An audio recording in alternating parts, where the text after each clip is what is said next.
Why, hello everyone, and welcome to another BattleTech 3062. We just saw the illustrious Aloysius, saw him off, and he is parting with his feetsies full of PB&J and a little bit of Nutella on the side. So welcome everybody.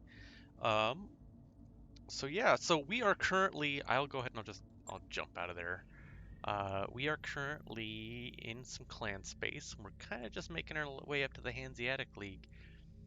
I haven't been there in quite some time, so I figured, what the hell is going on up here?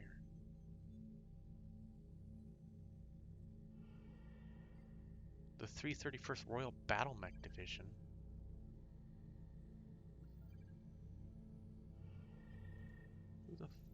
Who are these chumps?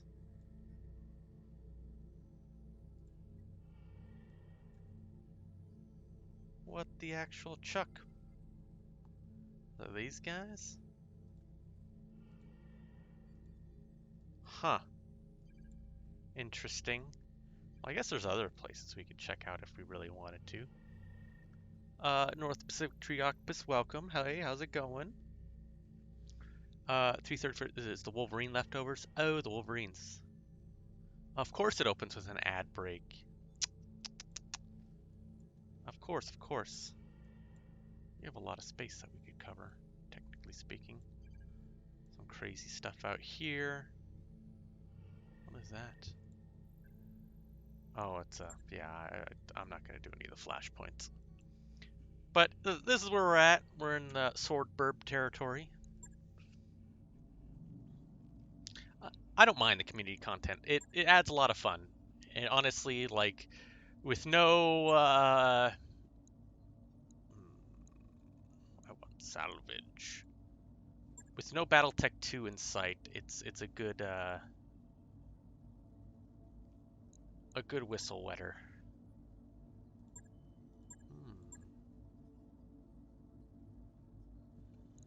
We should bring the onion. What should we drop, though? Who else has experience in the Orion? I think we only took this thing out once.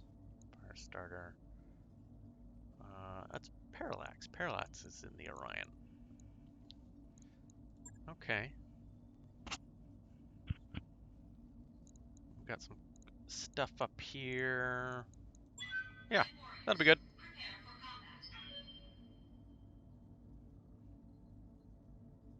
Paradox, not quite recall yet. Well, with Hairbrain seeing printing from Paradox, maybe we'll see BattleTech 2 in the not so distant future. So, who knows with that? The thing is BattleTech is all licensed from Microsoft, so technically they could do it, but a lot of Hairbrain scenes got laid off recently from the company before they actually set, they something like 80% of their staff was laid off before they broke apart. Let me think here. Since like I think the story for BTA 1 for this game for BattleTech, Hairbrain Schemes BattleTech, they wouldn't be able to continue on in any way, shape, or form, which is fine in my opinion because there's so much of BattleTech out there.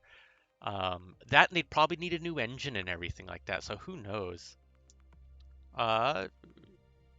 Parallax, if you want to come in here, you're more than welcome. I don't mind another person to chit-chat with while we stomp some robots. I know it's late for a lot of people, so that's usually why I'm always going alone at this. Alright, so what do we have? We're going to an assassination, and it looks like a Stormcrow, just by its silhouette, so I don't mind. I don't mind a Stormcrow. You dare resist the Falcon's claws, spheroid fools? You shall be shown no mercy. Okay. Oh my god. I dare resist the Falcon's claws. As you should, sir. As you should. Standing by. But, There's a lot of mechs here. That's 2 stars at least. Copy that. Oh, well, contact. But where? So, AK, Yes, sir. it's been about a year since I've seen you last, and I can't possibly wait at this point to hear more stories about recreating Viking history. Oh yeah? Like in what way? Like I'm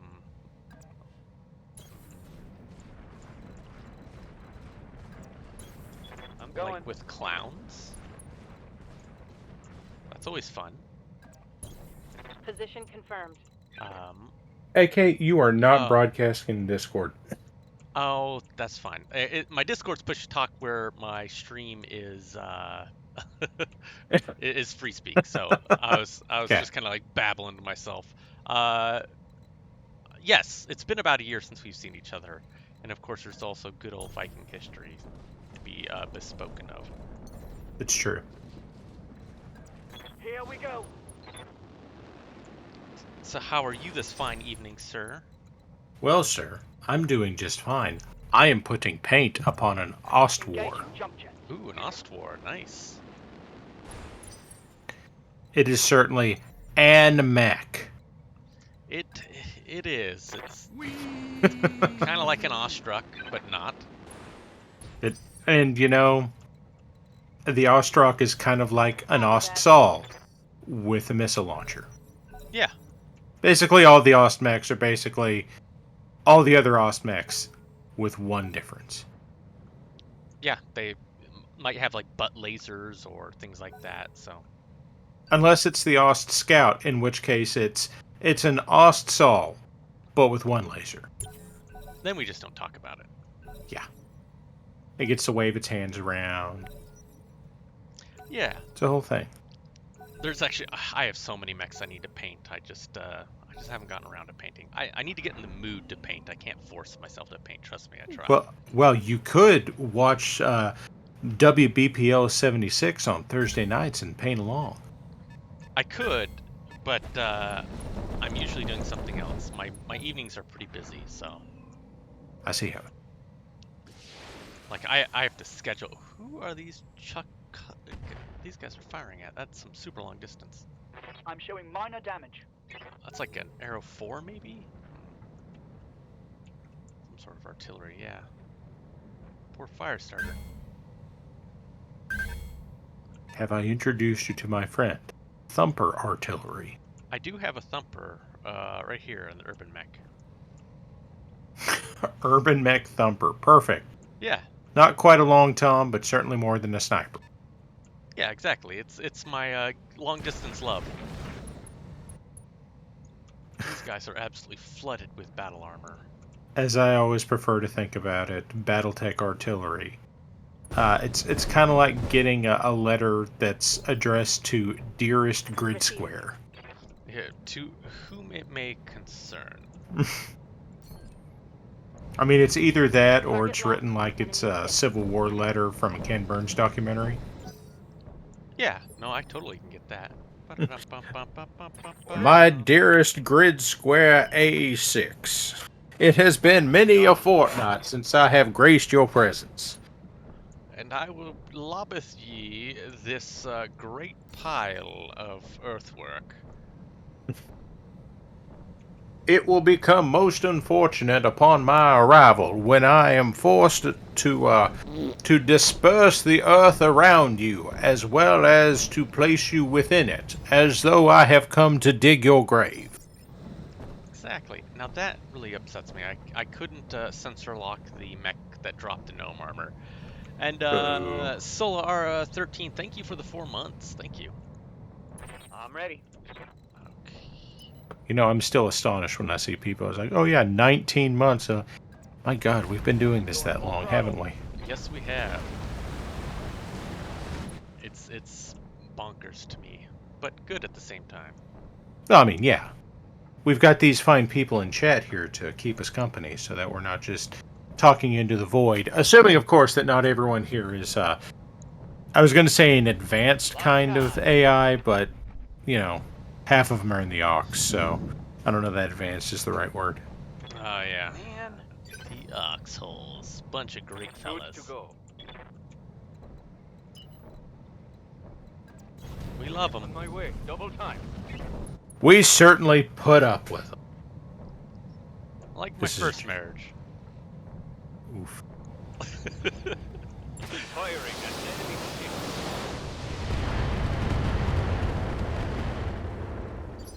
Take those genome battle armor. Receiving you.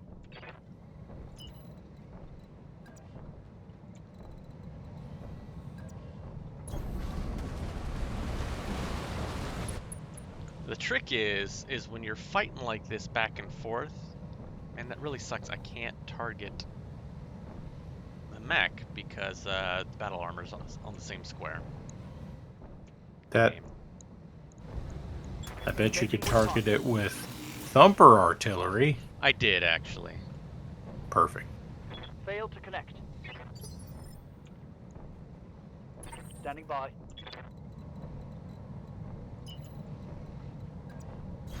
Which Confirmed. makes me sad because that means a bunch of my mechs aren't going to be able to fire at these guys.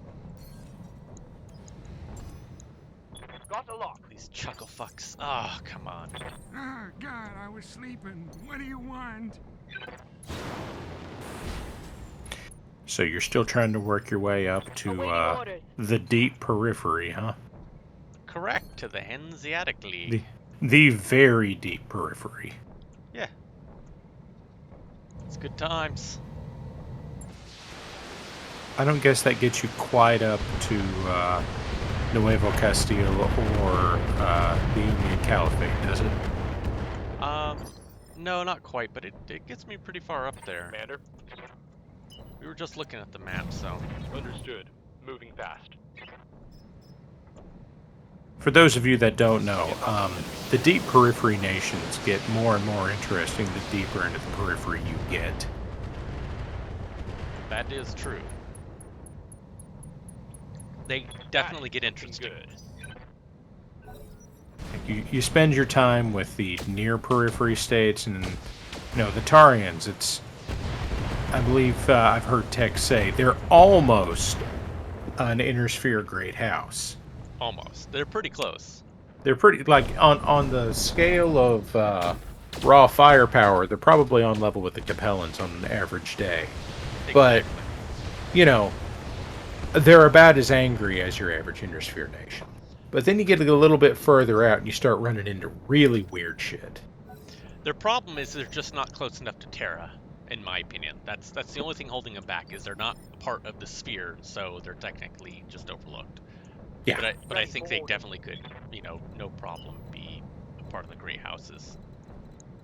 I mean, you get up into, like, that northeast corner of the map where there's just nothing. Aye, aye. I don't know why the northeast and northwest portions of the map, there is basically nothing. There's the Outworlds Alliance on the east side of the map, and then north of that, it's like the Exodus fleet went this way. There's nothing here except for this random thing where there's a time capsule on the edge of a nebula called the Monument to Humanity.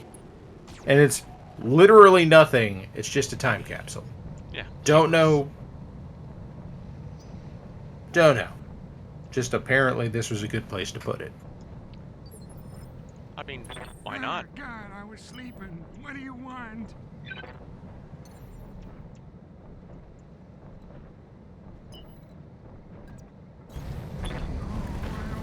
But due north of everything, it gets interesting fast. You're not wrong. I suppose I said the northeast corner is empty. I guess that's not entirely fair. I think that's where the yarn folk are. I broke him like my hip. If the yarn folk can be said to be anywhere. They are yarn folk, yeah.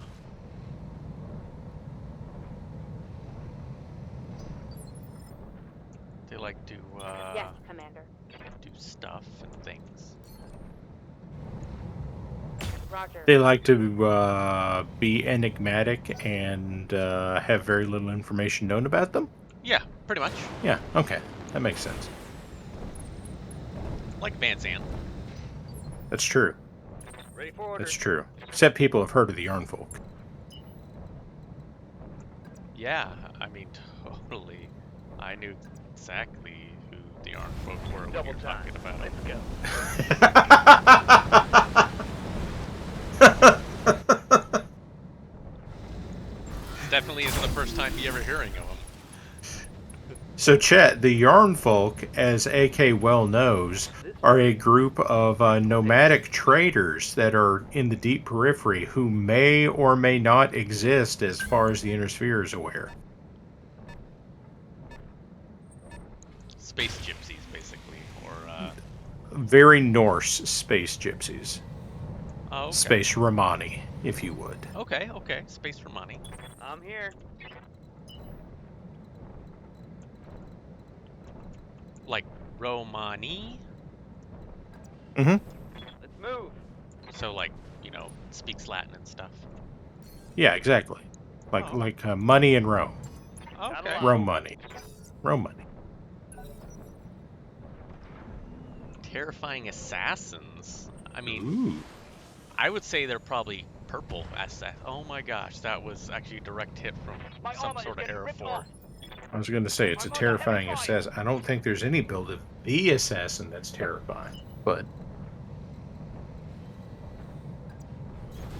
All right. Full speed. I suppose that's not entirely fair. The terrifying assassin that is the one that is above you on elevation that gets to kick you in the head. That one's bad. Mech destroyed. Ah, yes, the Obi-Wan Kenobi. Yeah. He has the high ground. He has the jump jets and the speed to get to the high ground and then kick you in the head. And deal 11 damage in a kick. 'Cause sure. Not bad, not bad. Was up. I think they kind of killed off clan space just because, like, how many stories can you conceivably tell at that point where you have group of people way outside of the setting that don't want anything to do with the primary setting? Yeah. So, like, conceivably they're up there. We're just not going to worry about them. Clan Invasion 2. Yes, Commander. Because number 1 worked so well. Affirmative. When will Seafox become the new Comstar? Well, I'm led to understand, because I've only read Hour of the Wolf as far as Hill Clan goes. I'm led to understand they're kind of already on the road to that, because apparently they can fix the HPG network.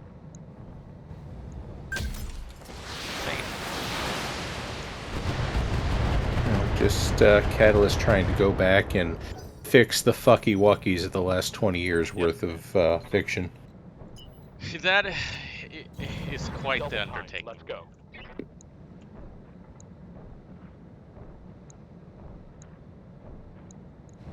I applaud them and their intent. Yeah, I'm just hoping that we get a little bit more information, and it turns out, yes, Clan Wolf conquered Terra and became the Ill Clan, and then fell the fuck apart because Plot Armor had a time limit. I doubt it, but I'd like to see that. I kind of wish they'd just do a hard reset and go back to, like, the early, like, 3065s area. It's kind of the nice thing is they still occasionally do put new fiction in that era. Like, especially with Shrapnel out there, where they have user-submitted or reader-submitted work. It can be from whenever. Right. So It'd almost be kind of fun to, like, because there's so much human expansion out there that there could be technically a whole other inner sphere type area that no one's ever seen. And my gosh, have they beaten up on this assassin? He has 7 fucking evasion. Ah, God, I was sleeping. What do you want?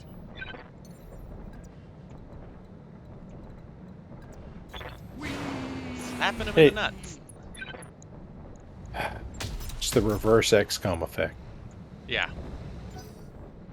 Actually, I was playing a game earlier today, which I've been playing a bit of, called The Troop. Very XCOM. Like, Number says one thing, but it's never true. yeah, unless it's like 70%, it's almost always a failure. Orders. Perfect. So, very annoying. Fun game, just that's very annoying. Jumping. That's my only like complaint about the game. Other than that, it's fantastic. All weapons. Eshesh says that they try to ignore everything after Tukiyat. They feel like the setting lost what made it special. Okay, so I feel like the Ill Clan stuff is setting it up to be interesting again because you're getting some of that Inner Sphere kind of feel to it again, just with more factions. Where everything's kind of in flux, there are still established powers, they're still at each other's throats. It's just less ordered. See, and I can kind of get behind that because basically, if you think about it, you know, it's the equivalent of its 30-25, if you will. Yeah. Standing by. I mean, it's even... I wouldn't even say it's 30-25 because you don't have, like, a FedCom superstate sitting around. You've got... Like, everything has balkanized at this point. The Free Worlds League is trying to put itself back together, but the clans have just burned through so much of the rest of the sphere that, and then burned themselves out trying to get to Terra. So, let's see. Ghost Bear has basically been run out of the Draconis Combine. Nova Cat's almost extinct, so Spirit Cat and the remnants of Nova Cat are down in the Clan Protectorate in the Free Worlds League. I don't remember where the remnants of the Bears are right now. There's not much left of Jade Falcon after the race to Terra. Clan Wolf all but burned itself out doing it, and made not many friends. Snow Raven is hanging out in the periphery. And Seafox is, as chat was saying earlier, Seafox is trying to be Comstar. I'm not sure Rosselhog Dominion's still a thing by Ill Clan Grimos because they started a war with the Draconis Combine and did not win it. You know, I hate to say it, but the setting would be really... It would behoove them to start up another, like, unification war. And basically have a new, like, a reset where they rebuild and unify all the states back together so it could then crumble apart again, so to speak. And I think that's kind of what they're in the midst of with Ill Clan, is at least on the clan side of things, where Wolf is trying to make a Blues Brothers reference, get the band back together. Yeah. You know, because honestly, one of their biggest problems, they wrote themselves into a really dumb, like, hole when FedCom happened, because then you had the super state where it's like, technically, they should have won. They had, you know, it was such a strong alliance that they could have just dogpiled on any one nation, and it would have, you know, they would have won in the long run.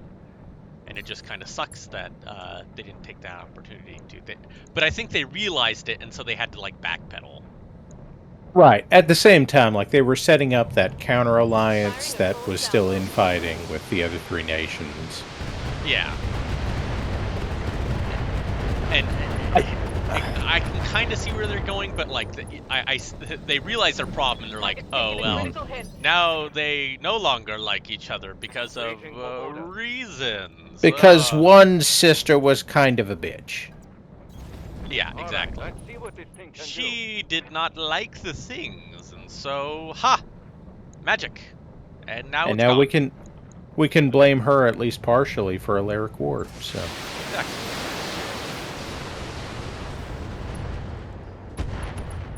Which, like I said, I get why they Critical hit, Commander. it happens, but, like, there's so much that can be Yes, done. Commander. yeah. And Falkenstein, you're right. It was Engaging target. more or less the highest technology base with one of the biggest production bases. I'm led to understand that by the clan invasion, the Free Worlds League was edging up to what Steiner could make or had barely surpassed it. And also you had the Helm Memory Core propagating through everybody at that point, so New Avalon wasn't quite the advantage it had been. Yeah, I mean, there's a reason why when the clans attacked, they had the Free Worlds League building mechs for everybody. Well, I mean, it did help that they weren't on the front line. Exactly, but they also had the infrastructure to be able to, do it. Right. They had Arian sitting around to build just fucking everything. Confirmed. Because that's what Arian does. Yeah.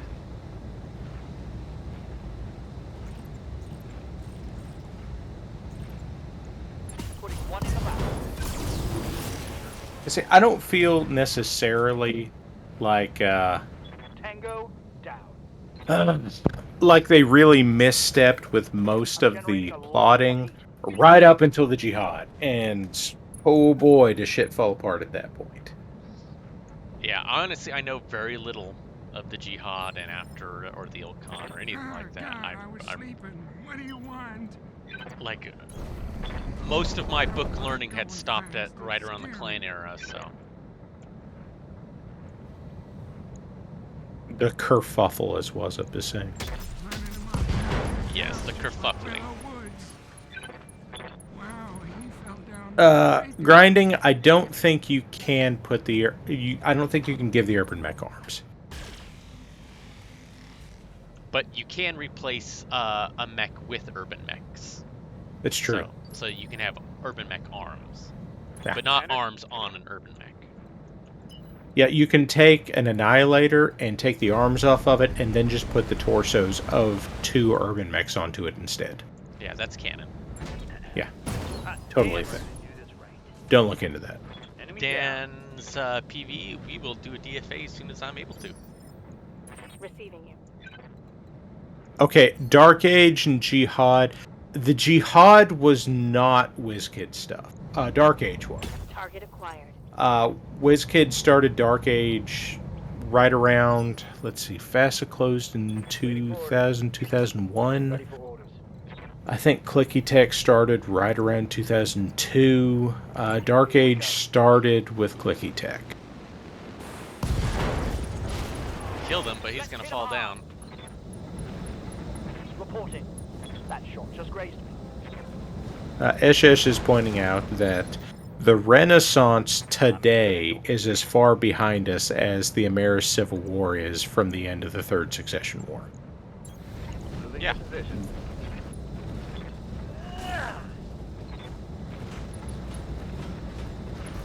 And I will say, I don't actually hate the Dark Age as far as that goes. Like, I don't think it was, like, the instigating incident was well done.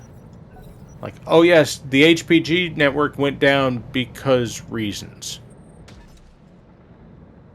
We don't know why. We're not going to talk about why. We're never going to firmly establish why.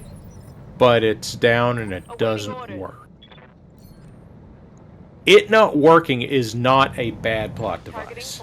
Yeah, absolutely. I mean, it's actually in anything a pretty good plot device because it is such a crux of a thing. Yeah, like the setting almost doesn't work without it unless the point of the story you're telling is it doesn't work.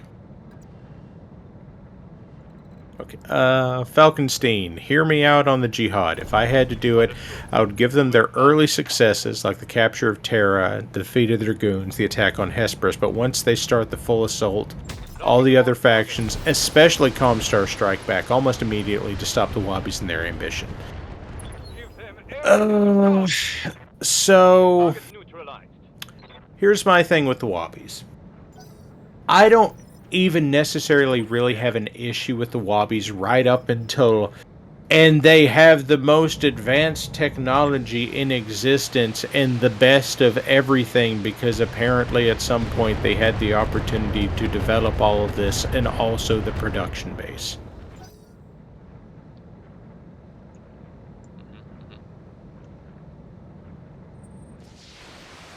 Again, I'm okay with the idea of Comstar Zealots and a Comstar Schism. It just wasn't done well.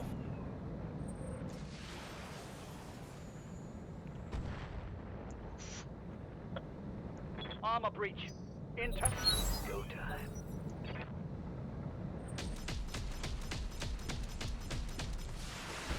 I don't know, AK. What's your favorite narrative arc of Oh, now BattleTech? that was a bad hit. Narrative arc? Yeah, like era as far as storytelling goes. Oh, I like OG 3025. I'm with you on that. Like third or fourth Succession War. Commander. Yeah. I mean, I like the other stuff, and Move you order know, I received. always enjoy it, but like I'm always like, and that's only because it's all fresh. That's really what it comes down to is the information and stuff is still fresh. It's like it's brand new, so it's setting everything up, and once it's gone off and like there's a 50 Board million a books, critical hit. it becomes convoluted. Yeah. I want to point out real quick that Aloe is an amazing troll. He's highlighted a message in chat. BattleTech's got books? Yeah, it has one or two. Yes, Commander. Don't get your hopes up. There's not as many as you want. Engaging. Solid connection on that I one. mean, there's over 100 at this point. Oh, God, I was sleeping. What do you want? Now, the question of how many of them are worth reading, that's a different question. Yeah. Unfortunately, I'll probably upset a lot of people. I don't like Stackpole's writing. I don't think he's a good writer. I think Stackpole is fine as far as Commander. if you don't have expectations beyond a very worksman level writing. Like, don't look for deeper meaning in anything Stackpole writes. Watch those heat levels. Like, Stackpole is very surface level, it's very... and then laser shot, and then very paper doll characters made out. Yeah. Like, I enjoyed his work, but this better not blow something up. Oh my gosh. Armor blow through. Internal damage. Speaking of, and then AK got Stackpole. Yeah. Good old Stackpole. Like, that's such a great thing to have happen in the Stability universe. regained, Commander. You know, that kind of nuclear explosion that doesn't actually happen. Yeah. Yeah. We all love it, though. Get on here. It is hard to argue with, yeah. Engaging with target. But, yeah, I agree with you on a lot of it, where I think the Succession Wars are the most interesting area of the narrative. Like, the clan invasion is great, but the clan invasion only works because it's in such stark contrast Standing to by. the Succession Wars. Right. And I get that.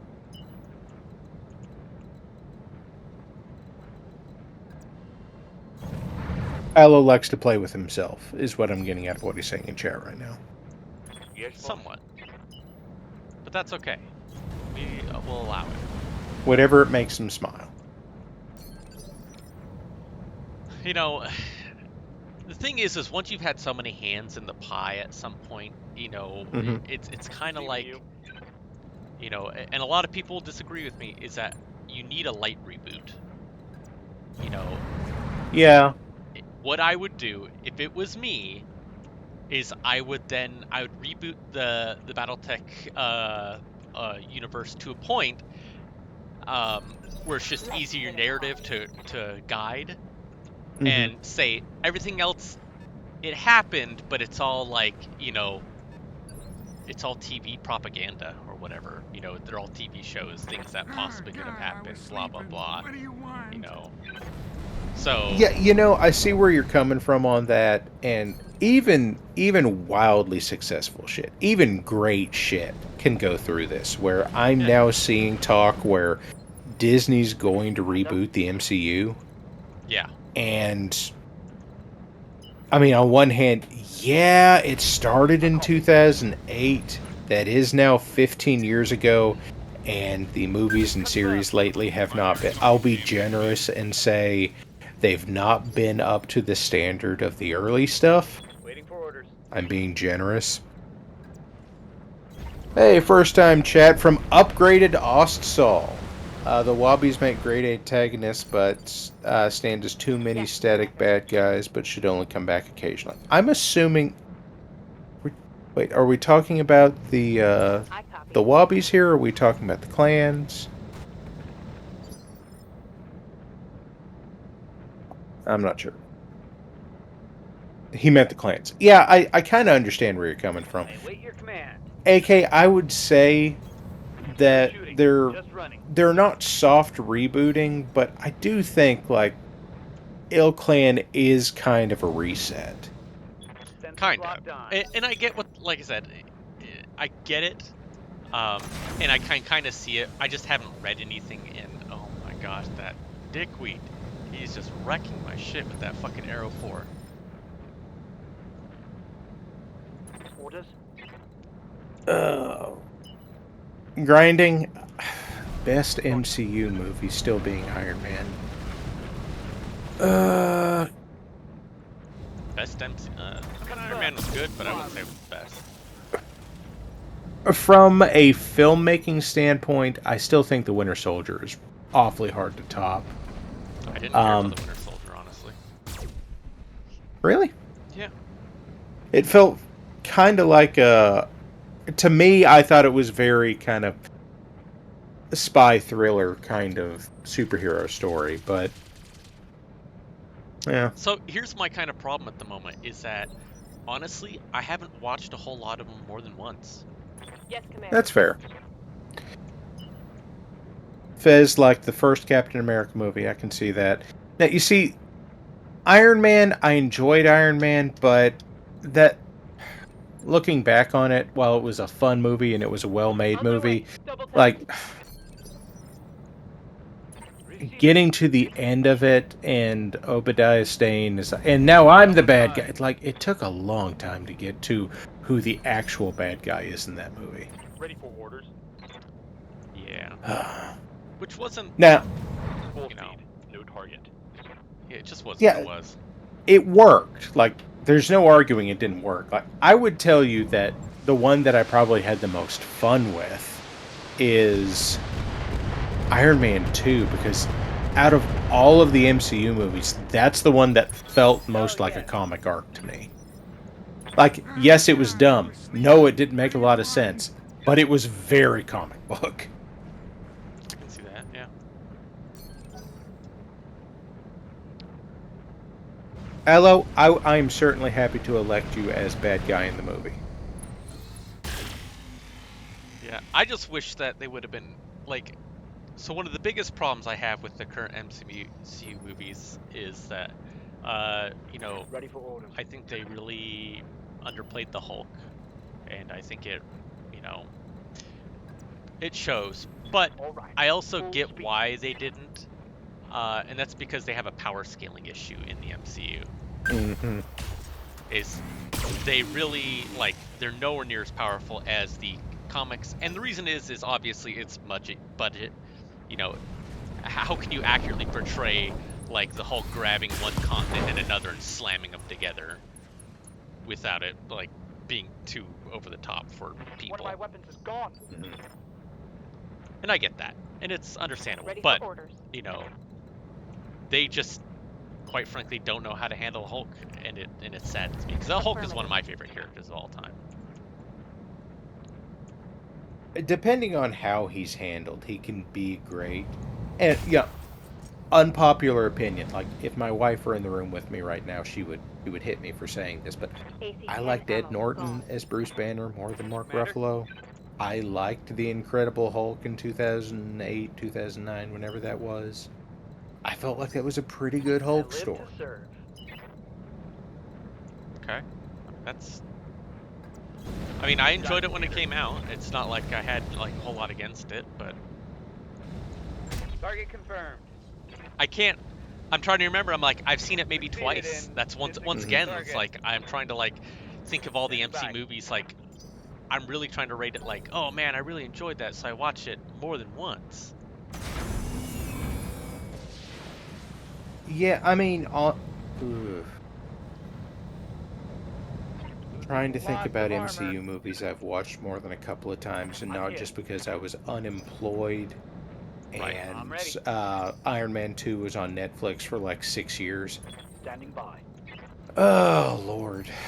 You see kind of my issue. It's like, it's not like they were Yeah. bad movies, but like, I Understood. can't sit there Moving and go, forward. man, I could watch this over and over again. And I'm like, no, there's really no MCU movie that I really want to watch multiple times. Hmm. Like, But I kind of want to watch some as like part of like just doing a binge, but like not to like just rewatch. Oh, Aloe, I have things against Thor: The Dark World. Like, Reporting. and my things Major against armor Thor: The lost. Dark World are mostly criminal waste of Christopher Let's do Eccleston this. to make him Malekith, I think, is the Dark Elf, and then like Eccleston has like less than 10 lines in the movie. Criminal. I can't remember anything about the Dark World and what an impression it's made. Enemy down. Yeah. I'm receiving you. You know, I'm trying to remember like there's some series out there I really enjoyed that, you know, Got it, Commander. I enjoyed What If. God, I didn't watch What If. It was fun. But once again, it's like animation, in my opinion, it makes such a better medium for a lot of Excellent. things because they're able to Commander? get the power scaling better. Right? Did you only tangentially connected as far as superheroes movies and animation? Waiting for Did orders. you see those Hellboy On the move. cartoon Full speed. movies from the mid-aughts? I think so. I enjoyed the hell out of them. Like, I don't think I could remember the names of any of them off the top of my head, but those were pretty great. Yeah. They had the voice cast from the Del Toro movies for them, and It's on now. they were very Hellboy stories, like more so than Guillermo's movies were. And Armor breach. that makes it fun. Internal damage. H Mods, I don't know what you mean by giving the MCU a Mike Mignola treatment. Nick Mignola? Yeah, I don't even know who that is. Mike Mignola, he corrected it in the next line down, was the creator of Hellboy. And the original artist. Scary. Neat. Lining him up, knocking him down just like Bella Woods. I can't believe I missed. I also can't believe. I'm here. I mean, I enjoyed Hellboy, but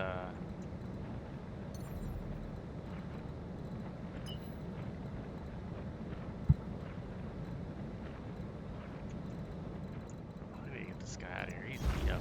Roger. Mira Lillian is saying that they think a lot of the problem with franchises these days is that they're too beholden to the rest of their Moving history. fast. Star Trek, Star Wars, the MCU are getting too big for anybody but diehard fans to follow. See, the problem is they're too narrow. Star Wars is fucking huge. It spans multiple thousands of eras. Like everyone and their mother wants like an old Republic shit. Like that is the bomb, man. Ready for You orders. know, their problem is they keep running into each other because they're trying to jam 50,000 years of Star Wars lore into a span of 30 years, and I'm like, dude, put one in the old Republic, put one in the new Republic, put one in the the Dark Times, and just like spread out your fucking shit, dude. Yeah. And then you won't have all this fucking glut problem. It'll be a great happy Let's medium move. where each story can like tell their whole story, and how much stuff gets lost over 10,000 years. It's like Affirmative. you don't need to worry about half that in continuity problem because Star Wars forgets itself every like 2,000 years. Waiting Every for other orders. week. Yeah, exactly. So it's like there's no reason for them not to just reset their shit. Taking the shot. And I would say Star Trek is getting more accessible in a weird way. Like, Orders. there are beats that it's helpful to know, but at this point, Strange New Worlds has even basically all but come out and said, by the way, soft reboot. So, I haven't seen Strange New Worlds yet, so. okay, of New Trek, I'm there generating a have lot been of two heat. things I can absolutely recommend out of New Trek. One of them is Strange New Worlds, because like it's episodic Star Trek. It's Awaiting orders. exactly what it's supposed to be. The other Then one let's do is this. Picard season 3, and that's basically because it's the next gen movie we never got. Seasons 1 and 2 are garbage. Yeah, I watched season 1 and then like I was like screaming at the TV when the android girl was flying through the air and Hmm. the guy was missing and I'm Commander. just like, "Do you not know how physics are? If the robot's so Just fucking running. fast, it just should have ran on the ground and zigzagged instead of jumping the air on a set trajectory. You could just what's wrong with you?" AK, if you hated season 1, season 2 is so much worse. Yeah, so I only got through season 1 is because we We're on the fucking got critical hit. hammered and watched it. And so like Orders. we are waiting to me and like my roommate we're waiting to find a time to where we can both get really hammered and watch season 2. Just skip season 2, man. Like, it is not worth the alcohol you'll spend on it. Season 3 is worth watching sober. Engaging. I Like season, like there's some stuff in there that's callbacks to next gen, and Hey. it's actually pretty well done. Flip the Characters are before. acting like they're supposed to act. The new showrunner on season sensor 3 lock is on me. very deliberately taking shots at Alex Kurtzman, who had been the showrunner on God, season I was 1 and sleeping. 2. What do you Like, to want? the point that he's basically erasing My season pillow 2 fight is entirely. damn. It's kind of Running great. him up, knocking him down, just So like if Bello people want Woods. TV shows for continuity that like I can rewatch over and over and over again. Here's my hot take. Adventure Time is a near perfect series. They got a lock on me. Now, it may be a kid's show, but like Hmm. as an adult, I fucking love it. It's D&D-esque. It has Hmm. a fantastic story. It has continuity. It has like, like there's so many hidden layers to it. Like watching it as an adult, fuck that show makes me tear up. Like it's like it's really fucking good. Standing And by. like I I can't express to you enough how fucking awesome that show is. Like it Confirm. is, in my opinion, like nearly it's like a 9.5 out of 10. I copy. I can feel that. Like, I have my own shows where I'm like that with, like, outside of the typical stuff where I can say seasons 4 through Mission 7 of Deep successful. Space Nine. Uh huh. But I don't think I've got anything in my back pocket I can blanket say seasons 1 through the end I can watch all of like that. Yeah, Adventure Time, one through the end plus all the spin-offs, fucking Hmm. fantastic. And the thing is like Adventure Time is so like the season like 1 through 5, most of it is very childish and growing up but there's a lot of subtle hints out there that like you slowly start piecing together, you as the adult in you, Hmm. and like you start catching on to these themes and you pay attention, and then it just like season 7, 8, 9 absolutely snowball, and it just starts like hammering home all these concepts that it's slowly been building over years. And that's great storytelling whenever the writing room has the opportunity to tell. Yeah, it is. Babylon 5 is absolutely wonderful as well. I love Babylon 5, and I'm really looking forward to the new Babylon 5 stuff they're going to be putting out. And that's again that one's a hard reboot, isn't it? I think it's a no. So the new Babylon 5 show is animated. Basically, they're going through time and they're seeing Okay. different basically temporal timelines that could happen, Okay. essentially. So it's not really a reboot. It's just more of a like, we have a lot of the same actors we want in here, but we can't put them in a live action show because of, they're all old now. Time has passed. Yes, time has passed, but we can put it in animation and put them in their prime again. I did watch most of Babylon 5. I petered out at season 5, which I'm led to understand is not Um, it has been like I haven't devoted the time to rewatching Babylon 5 again. Like I watched a few episodes and I was like, 90s sitcom type style, and it's very dated nowadays. Mm. But I know And there's clearly they had the budget of effectively a shoebox. yes, which I understand and I'm okay with, because I know I grew up with that. But like nowadays. Thank you, Etherin Hunt. 69 bits, and also what was it? 18 months for who was it? Oh man, I just saw your name. Wingless Raven. Thank you. To drive home that Hey Babylon kids, 5 do you like budget thing real quick, breakfast? I have been led to Yeah. believe this is true. I'm not Well, saying you're it is. gonna love It is. self-heating maple The bacon breakfast graphics for loaves the show, from Randy the Checkers. CGI graphics, Cool. created on the Commodore Amiga. That's right, kids. Just crack my log like a glow stick and watch the magic Amiga. happen. I had an Amiga back in the day. Delicious breakfast, perfectly Like, heated I had a in 128. less than 30 released the seconds. same year as the original Amiga. Move over, I think Jimmy it cost Dean. about as There's much. a It new was sausage not chef in nearly town, the and same his machine. name, No. Randy So funny thing Checkers. about the Amiga. Warning. So Randy if Checkers the maple bacon Amiga, breakfast the loaves company contain who substances did known them, to cause cancer and disease, pneumonia, was and still discarded with had launch kept up breakfast. with their Randy technology, Checkers maple they would be the bacon breakfast Microsoft. logs. Hell yeah! Yeah, there was some shit that happened with Commodore back in roughly about 1984, Right. where I'll get it in the schedule. the founder of the company, who had been the CEO through all of their development through the 70s and the early 80s, left. And they brought in someone new, and they had no idea. Yep. Like, if that had not happened, they were right on the cusp of actually opening the country's first foundry for LCD screens.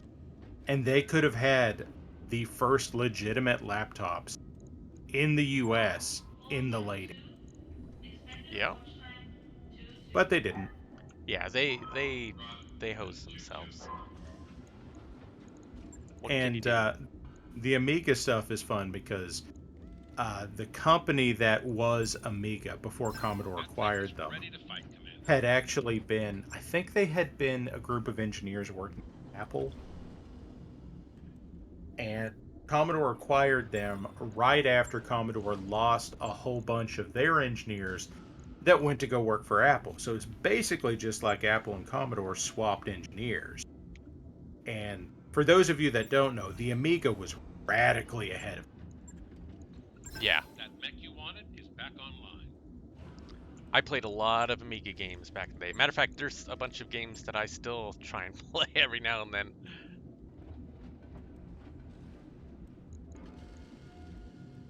Yeah, if you're interested in that kind of retro computing stuff, there's a YouTube channel called Retro Ahoy that That mech you asked does cleared for fighting. obviously retro game, but sometimes they hit on stuff like the development of the Amiga, and it's just amazing what they got away with on the like stuff the Amiga could do in 1985 that nobody else caught up with until like 9. Yep. It's crazy. On it. I'll let you know when that's done. Oh, AK, I'm led to understand, and I'm looking at it now. The stream is borked.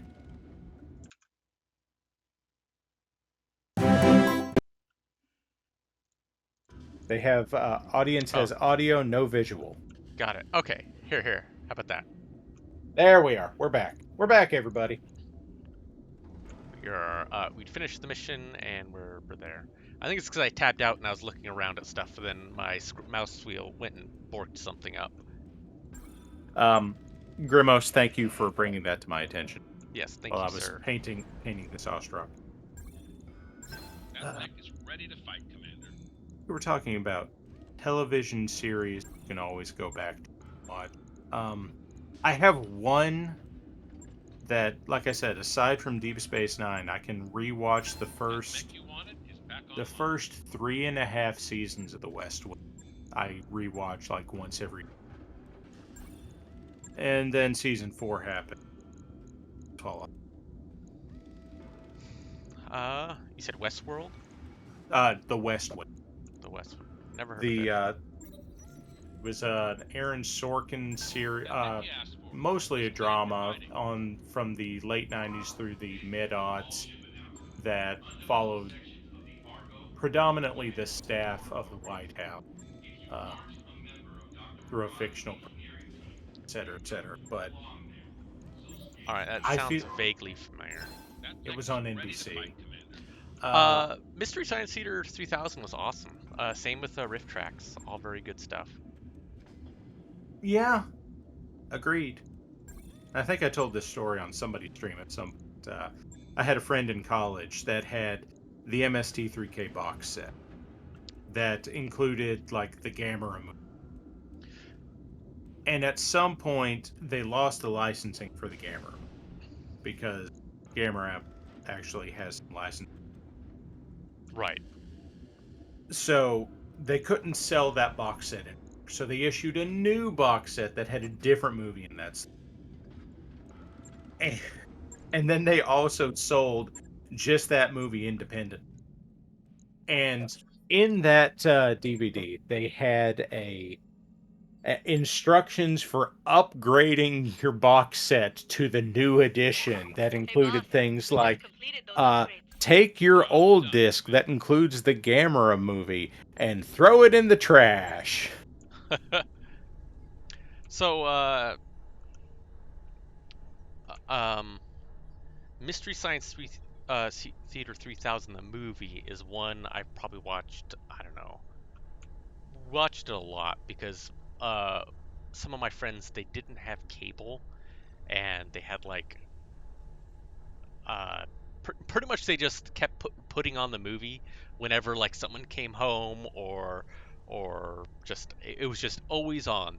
MST3K Mm-hmm. the movie, and so it got to the point where we'd all have memorized it, and so we would be out in public and we'd all just start quoting the movie from that point that someone made a quote, like you know how like something Oh like God, a you'd be quote. sitting there and somebody would go, "And this island Earth can be yours for." Yeah, or like, you greet someone, it's like, may your forehead grow like the mighty oak. Just and then from then on everyone starts quoting their lines Exactly. Oh until we God. got through the whole movie from that point on, so always a blast. 2 hour conversation of talking about the Interocitor. The Interocitor. Mm. Sure thing. It'll take a bit, but we'll get it And done. Technicolor cheese wheel.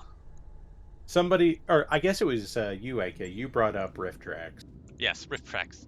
Uh, Nearly 20 years on, I will still occasionally send college friends of mine text messages that just say like Cerebro on them, and I'll get back Magneto.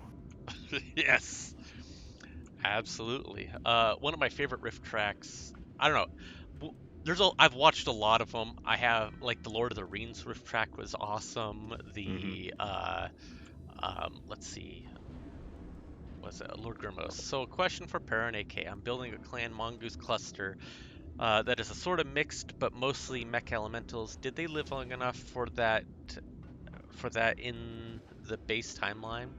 No, this is another one of my deranged Delta Green BattleTech timelines that I'm fuzzing it. What's the question in there, Grimos? It sounds like he answered his own question with a question, but like an affirmation.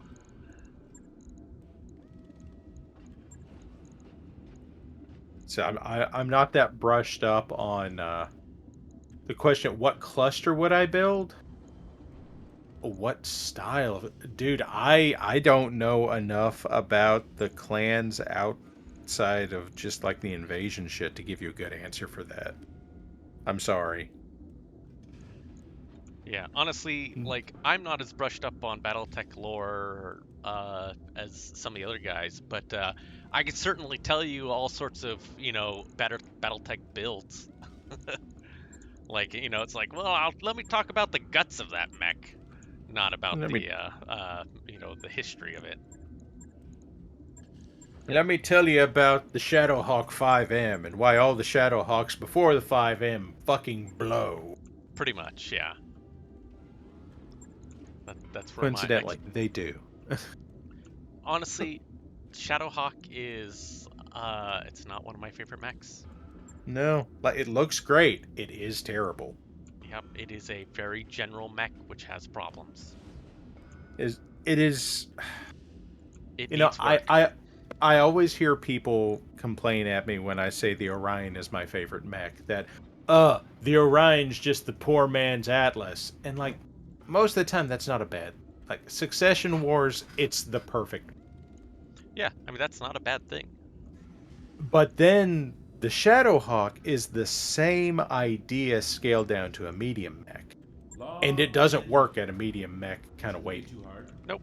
So one of the best things I did with a Shadowhawk is I turned it into a punch bot in BTA.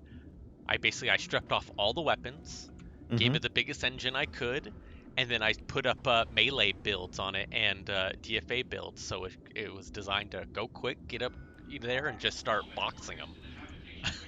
And like What if Hunchback but more punch? yeah, he just like he'd fly in there and he'd just start kicking and punching these mechs and just like doing jujitsu moves in my head. It's just like, you know, he's like puts the Orion in an armbar or something like that and suplexes him. And Oh so god.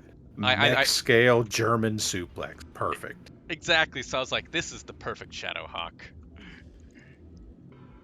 Or usually what I end up doing is I did a Shadowhawk run once, and I basically I each one I gave like a different role. It's like this one I just stripped off everything and put LRMs on. This one I gave it a big AC-20, or Mm-hmm. this one I gave a couple PPCs. It just you have to like really choose what you want for it. And every time I think of the Shadowhawk, I think of the Grey Death Legion and the lucky shot that the GDL did to get cripple the Marauder. AC basically with his LRM-5 got a cockpit hit, which took out their commander.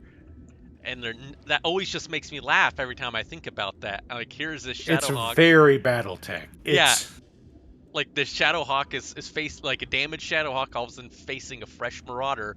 First shot, boom, LRM-5, boxcars, pastes the pilot, and I'm just like, okay, yeah, it doesn't kill him, but it definitely scrambles him, allows him to get out of there, and hilarity through armor ensues. critical cockpit. That would be really Fuck. stupid. Exactly.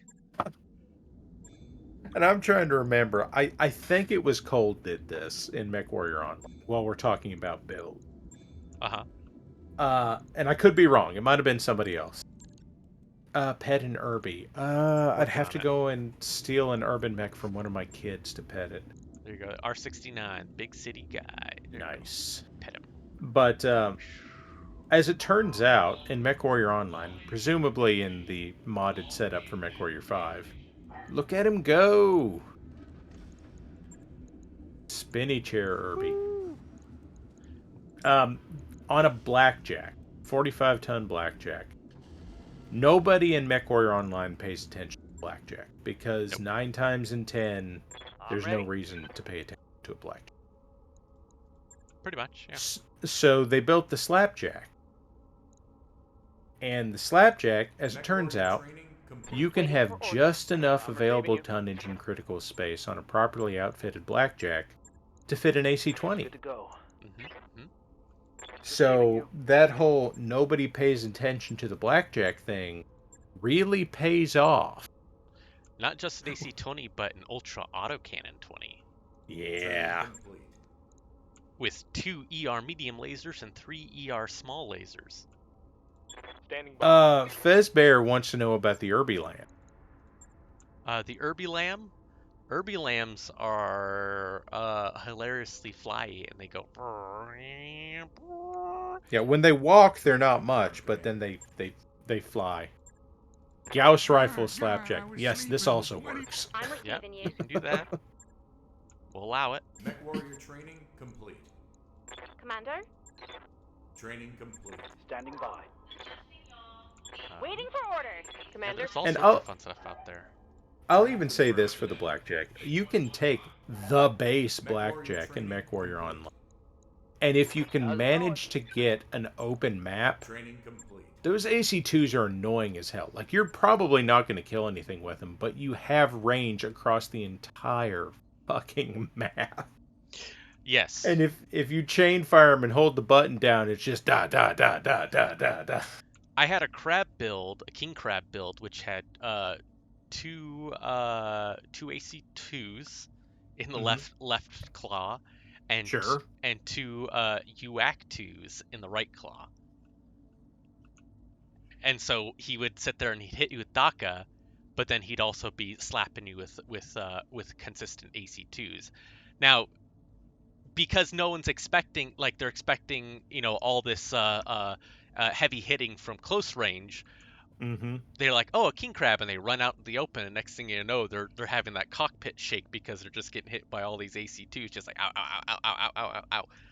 Yeah, this I- is like the 4 PPC Warhammer. Yeah. And so, like, usually what ends up happening is I end up doing like 700 damage with little AC2s because no one's really expecting a king crab to hit you from that range and hit you with that type of hate. Oh. The 4 PPC Warhammer is a lot of fun. It's not a good build. Don't do it. Falkenstein is saying that you could do the quad rack 2 king. Yeah. I thought about it, but what happens is jamming. That's why I put two normal AC2s in there. And, like, the AC2s and the AC5s in MechWarrior Online actually, like, they fire pretty damn fast. Yes, they do. Yeah, my 4 PPC Warhammer was, I believe it was 2 ER PPCs and 2 snub on chain fire. Nice. So I would come and like the purpose was not damage. The purpose was consistent chain fire of PPCs just to make somebody's cockpit shake all to hell, just as long as I was looking at them. It's just me being a dick about it.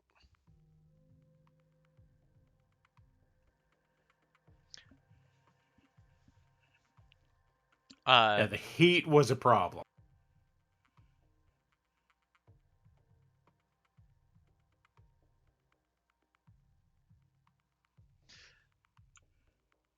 Yeah, let me think here.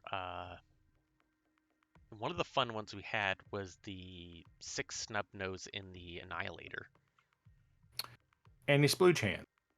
Yep, that one is, Yeah. is very nice.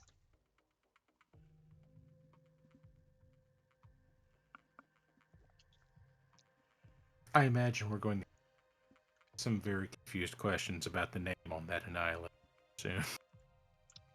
Just imagine Spooge on your hand and getting thrown at people like in Hannibal Lecter. Commander, interface initiated.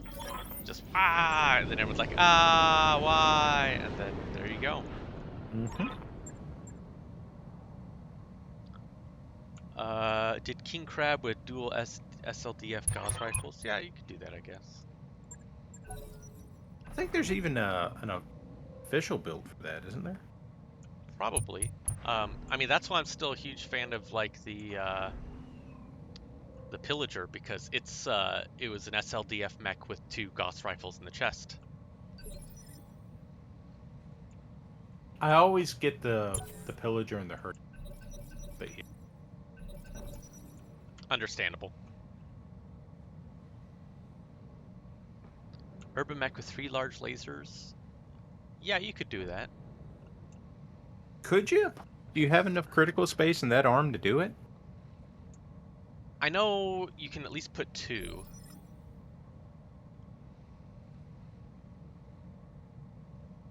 A Proto Fafnir?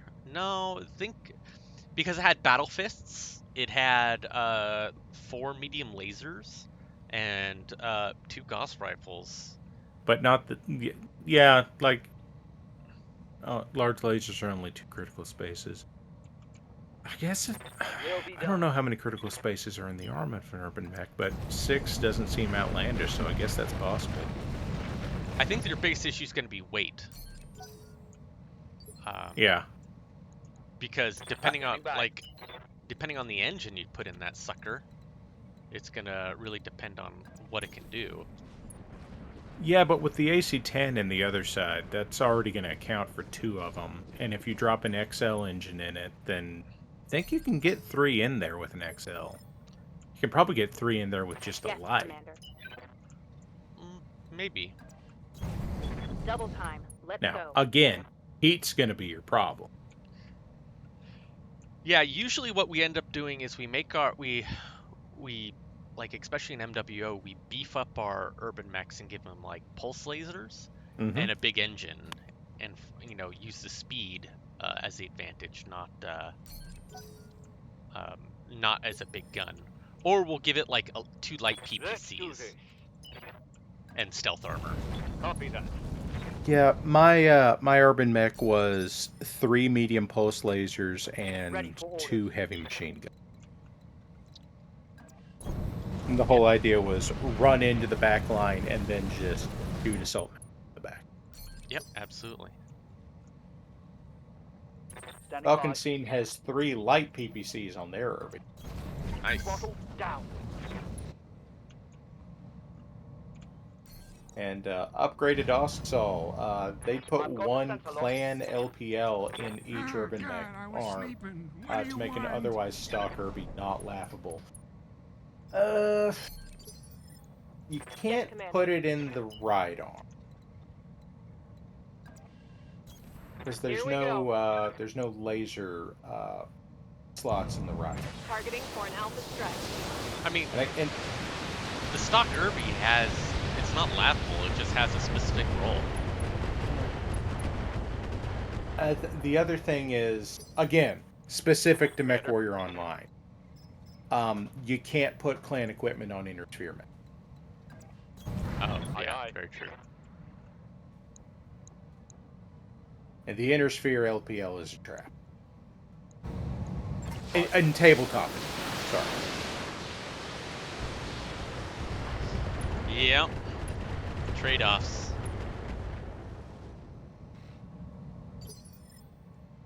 Commander? Yeah, MechWarrior 5, you can do that shit all day long. Great. Especially you get the mod pack for it. I had a Banshee I stripped all the weapons out of, put the biggest engine into it I could, put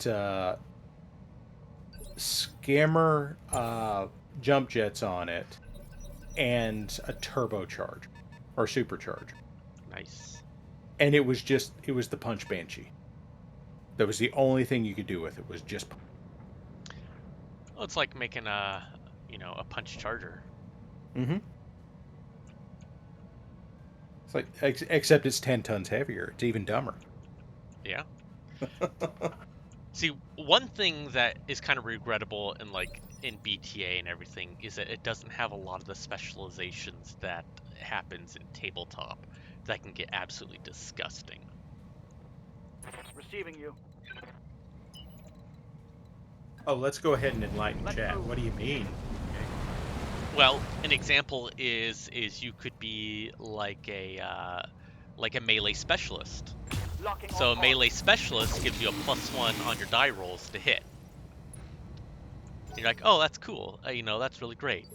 A melee master doubles your damage. Oh. And Oh, that, God, I friends, was is how the sleeping. What do assassin you gets want? scary.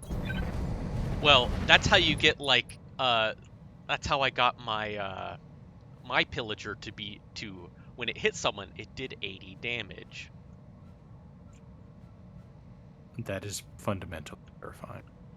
Right. That's 80 damage is, you know, that's 4 AC 20s in damage. And so you just rip mechs in half. Aye, aye. That's some of that back of the envelope math that you do for We'll go. the sway back too. So Exactly. yeah, it's X number of AC 20s worth of damage. And how it works is it's based on your mech's weight is how much damage you're doing. So a 100-ton mech, you know, it does this much damage plus, you know, that. So not only do you have a bonus to hit, but if you have a mech like with Battlefist, you get an additional +1. So you have a +2 from being a specialist, another +1 from Battlefist. Plus you're probably a good pilot at that point.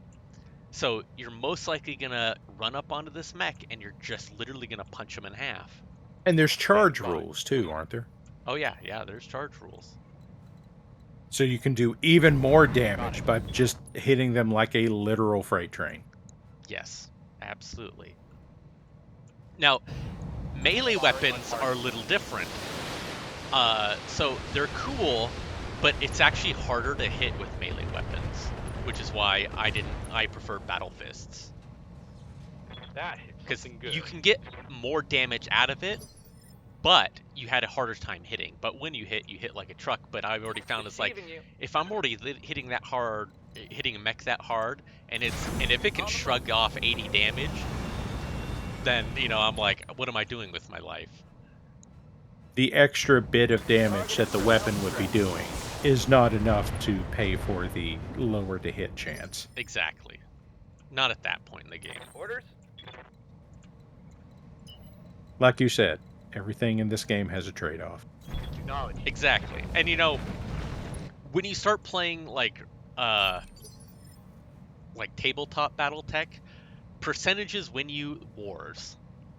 And I mean, the difference between like a you know, a 4-4 pilot and a 3-4 pilot is just I monumental. live to serve. Like it's, you know, we're talking like, you know, this race ya. now has like a 15 to 16% hit rate, better hit ratio, which when you're rolling dice is huge. Mm-hmm. And especially for like, you know, long combats. Wow, I had no idea where it hit that thing, but it just absolutely popped. Hostile Yeah, this eliminated. is where you start watching the Battlytics videos from Death from Above and appreciating what the hell they're talking about. Exactly. That's why, like, one of my favorite mechs, my favorite light mech is the Venom. You see, you've pulled one out I'm not familiar with. So the Venom is a Curidan design. It is basically the Spider 2, if you will. Okay. It has more armor. It has the ability. It has a nimble jumper, so it's better with jump jets. It no longer has the cockpit issue, so you can eject out. But it carries 3 pulse lasers, but all in the chest. Now, why that is significant? Perfect zombie. Right, but why it's also significant in BattleTech is when you punch in your melee phase, you can't use your melee if you fired an arm weapon. So if your weapons are in the arm, you can't then punch. But since the Venom has his arms free, he can then shoot all his pulse lasers into your back and then punch you twice with one with each fist. So he gets 2 punch attacks.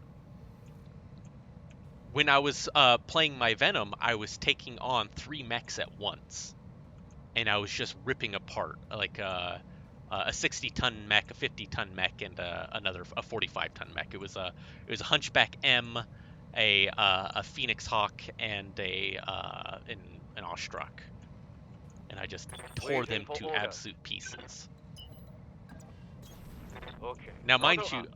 I found this by systematically brute forcing and testing every weight bracket and everything for mechs and just really Engaging with trying to find what would absolutely slap it. And the Venom is an absolute monster. Not only that, but it's like a 12-15 mech. Inflicted It's some heavy damage. fast. It is probably one of the fastest mechs Standing in the by. game, and it's the base design. On it. You see, it feels like you have a much better reason for your favorite light mech than I do. Yeah, I mean that, and you just don't expect it. It's like, oh, it's the spider too, ha ha ha. Oh, spiders, we laugh at spiders, and then this thing proceeds to absolutely rip you apart piece by piece, and there's nothing you can do about it. Nothing. It Because just proceeds to push your shit in. right, because and it's so fast. If I lose initiative, I run away, and I'm in your long extreme range for all your weapons. So you have to hit then me. you've got that much evasion on him. Exactly, and so he has to hit me with basically boxcars. Or, on 13s or 14s, so high up that he literally can't even hit me. I've just run around until I win initiative, and then I just run behind him because I'm so fast, and then I proceed to hit him like with 3 pulse lasers, which give me bonuses to hit, because pulse lasers give you like a was a +1 or +2 to hit. +1. Yeah, +1 to hit. So I get 3 attempts to hit you in the back, plus my 2 fists in the melee range. So then, if all of them hit, I can then get a chance to knock you down. What's up, boss? It's a very disgusting mech, especially if you put a 3/4 pilot into it. You don't need the gunnery bonus on there. You want the piloting bonus. Yes. And it's fucking amazing at jumping too. Like it has like it can jump as far as it can run. Wow. Yeah, it is crazy. Like it is bar none one of the best light mechs, period. And it's more heavily armored than a spider, so it has like decent armor, so it can take a few punches. Commander? I think it can at least take a large laser to the face or two. So. Because it's here with 6 tons Double worth tap. of Let's laser, and then the rest of its punch face. Right, and there's actually 2 variants. There's one variant with 4 pulse lasers, or there's one with 3 pulse lasers but more armor. But they're identical. The only difference is one has 3 pulse lasers versus 4. So I usually choose the 3 pulse lasers for more armor, because otherwise 2 tons of armor is not anything to sneer at. Yeah, not only that, but the heating issues. You don't run out. You can fire all day long with those pulse lasers and never have to worry about overheating. But with 4, you have to stagger it eventually, especially with all the jumping and running you're doing. See, my favorite light mech is the Wolfhound, because it's... The Wolfhound is just uncannily well armed and armored for its size, but it's not that fast. Right. So... Like that shot. No, I like the Wolfhound. It is a nice light mech. It is, it serves a very good, like a middling role, where kind of a scout to like an anti-scout. Ah, God, I was sleeping. Just What do you strong enough to want? be able to survive most interactions. I mean, Going fast. it is a It's good mech. scary. Running 'em up, knocking 'em down just like Bella would. It's also the boring answer for Wow, what's your you favorite fell light mech. down like But, I I mean, do. like, it's a good answer. Yeah, no, Good, absolutely. it's a good answer. It's just a boring. That's like saying, what's your favorite World War II tank? Well, I like the Sherman. Oh, that's boring. Well, I mean, it's consistently good. I mean, it's not the best out there, but it runs when you need it to run. Exactly. It does what you need it to orders. do in every way.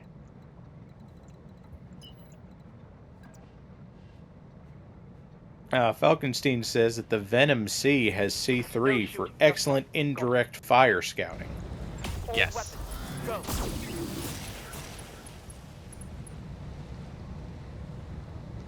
Reporting. Critical hit. Once again, I used it to get up close and personal and rip people apart, so Yes, command. the C3 didn't really have much of a use for me. Right.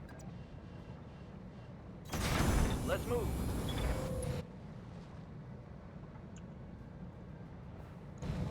Fire all Oh, buddy. AK, I think I'm about to turn in on you, but thanks for putting up with me for an hour and a half. That one's gonna Oh, leave no a mark. worries. Yeah, it is an amazing Curitan machine, and it's Curitan 100%. So, I mean, Standing by. that's another thing Curie- is people are like, Kurita, they don't have anything good. They're dragons and everything. I'm like, you just don't know, man. I'm sorry, do we not think Roger. the Jenner is not an amazing light mech? Yeah, guess what? Confirmed. I'm gonna blow your mind and tell you that, guess what? 70% of the Atlas production facilities are all Curitan. Yep, that's why the Akuma is an Atlas derivative built in the Draconis Combine. Yep, exactly. There are many reasons why, Kurita is still a power. It's because they have a lot of things that most people just overlook. Awaiting orders. But I won't hold you up. If you need to head out, On sir. the move. Yeah, I need to head on to bed and wake up in like 6 hours. So No I'll talk to worries. everybody. Yep. Thanks for putting up with me, and chat. I'll see y'all tomorrow. You have a wonderful night, sir. You too. Later on.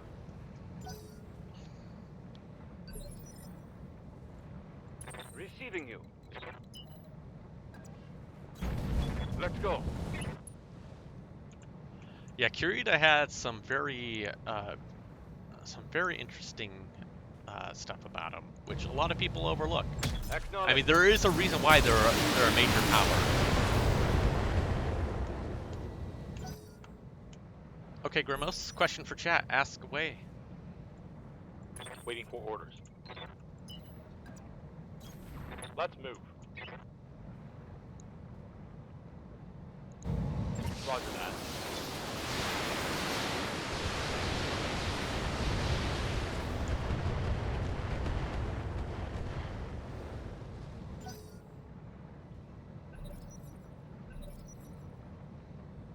All right, boys, follow me. We're gonna go shoot the moon kaiser. Should you... Honestly, yeah. You should have... I have so many mechs that I'm going to try and paint the lance of every great house at some point. So I think everyone should have absolutely, one lance of painted in the scheme of one of the great houses. I mean, it just makes sense, man. Oof. Look at that. On my way. UNC Samurai's just getting hammered.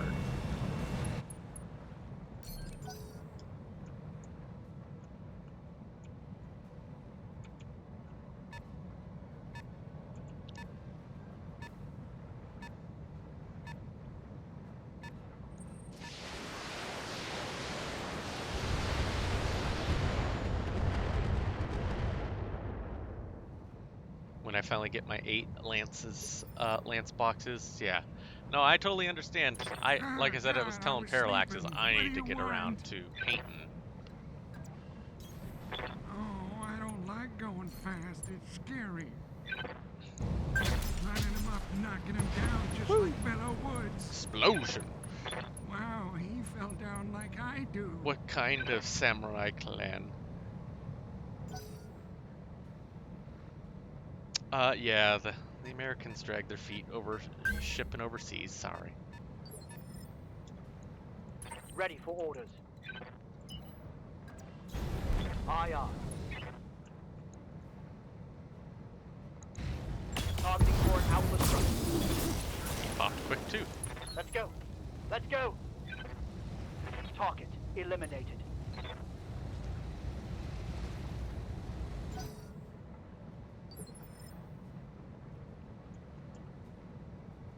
I'm here.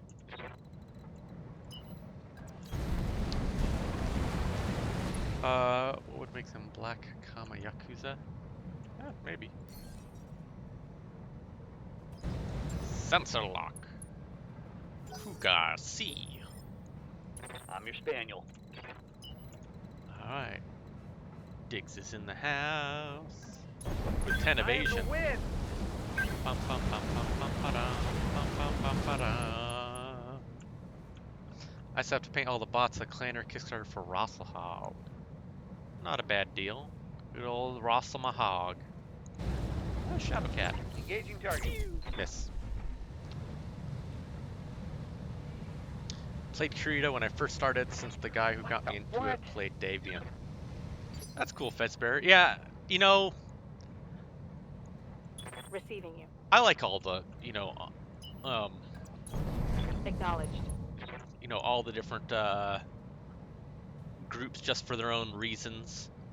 I don't have to agree Got it. with their ideology to play their mechs, Like I wanna some Lao, some Capellan mechs, so it's fun to beat them up. Why, hello there, TK455467113, and Mr. Jiggly21, welcome.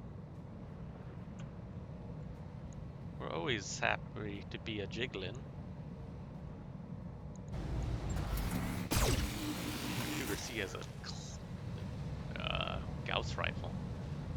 Failed to connect.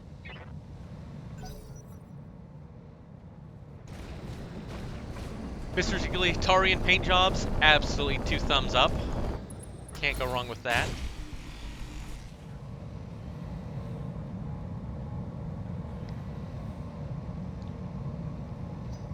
I kind of just like painting to paint. Standing So sometimes it's just a matter of like whatever tickles my fancy at the time. Alright, so I'm gonna hit intensify firepower.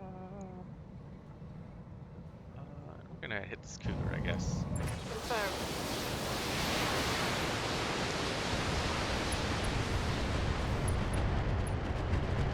Yeah. I mean, one of my favorite mechs is a Capellan mech. It is the Cataphract. It's ugly, it's odd, and people underestimate it. How's it going? Which is one of the reasons why I like it. Just like when I say things like, I like the Venom, people are like, what the fuck is that? And I'm like, let me show you by preparing to make you cry. It just makes me happy.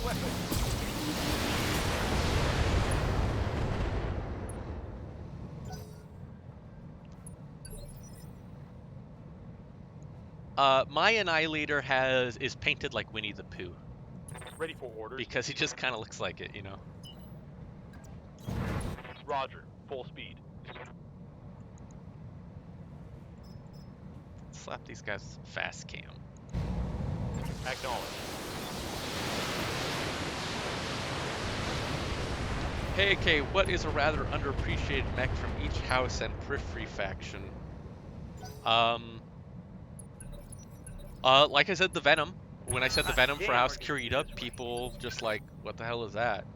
I mean, it's like a 30-60 mech, so it's a little bit later, but it is a phenomenal mech. Capellan, like I said, Cataphract is a solid mech, and a lot of people, don't give it the honor it deserves. Ready for orders.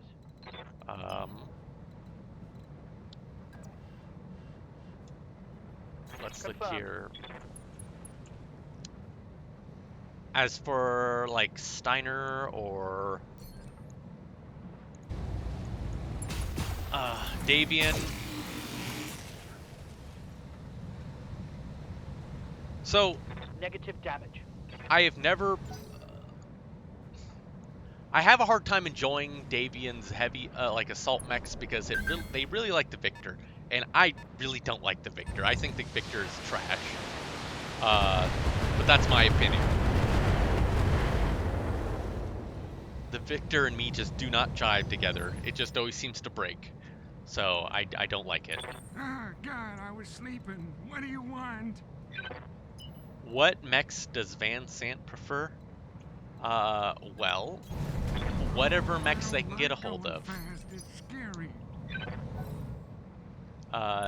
Let's see. Merrick? You know, honestly, I'll be brutally honest, I don't know enough about Merrick to really give a good answer to that. I have not looked into it. Like, that's one of the things with BattleTech is it's so big, you can really get niche into it. And I have only ever really looked into Steiner, Kurita, and a little bit of the clans. Um, Tarians, they have their own mech line.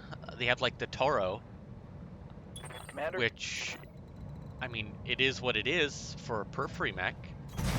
on it. It's not like, ooh, this is fantastic, but like, if you throw on the right tech on it, that thing can be pretty surprising. Giving in everything.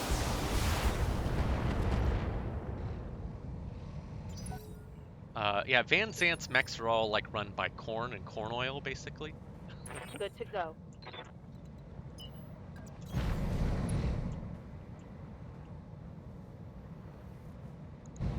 Target acquired. Hell yeah. Yeah, Toro looks awesome. It's a cool mech. It's not phenomenal, but if you consider where it came from as a periphery mech, it's pretty fucking Waiting for solid. orders. I can't sit there and give it a whole lot of fault for what it is. Confirmed.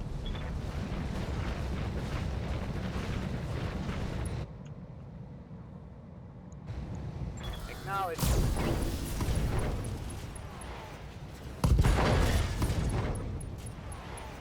I think things are going swimmingly.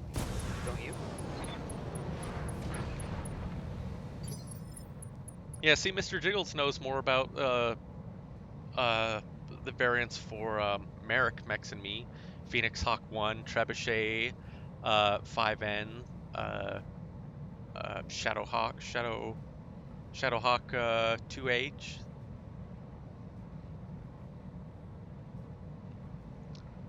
There lies the problem. Put the right tech in it and you meet the base model purists and it falls apart. You know, there's a reason why most of the mechs have a base form. Because in a combat and war setting, they serve a niche I role. await your command.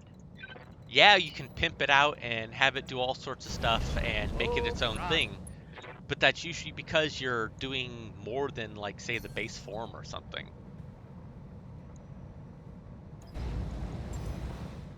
I've got a sensor lock. And because certain areas are Standing by. limited to what mechs they could actually, like, produce. That's why you see sometimes so many flippin' variants of, like, Throttle the catapult. Because they're easy to change up, but like they only have the facilities to make that. Target damaged. Concentrate your fire and bring it down. What about mechs whose base load sometimes have dumb ammo in the torso? Yeah, that's a tough one. I mean, here, let's look at mechs that like is a it's awesome to have, but also a fucking curse. So, My armor is pre-Helm Core, someone gives you a cursed mech. It's a good mech, it's phenomenal, it does great things, but in the game-wise, in a campaign, it's cursed. And I'll give you the perfect example. An SLDF Crusader. The SLDF Crusader has streak missiles, has, you know, all sorts of great shit in it. But the problem is when something breaks in that thing, you then have to fucking retrofit that thing. Yeah, have fun finding ammo. You know, say you lose one of the streak missiles in the legs. You then have to fucking replace that streak missile. What are you going to replace it with? Oh, I'll just put a normal SRM. But then you have to put in SRN ammo on that thing. And streak ammo.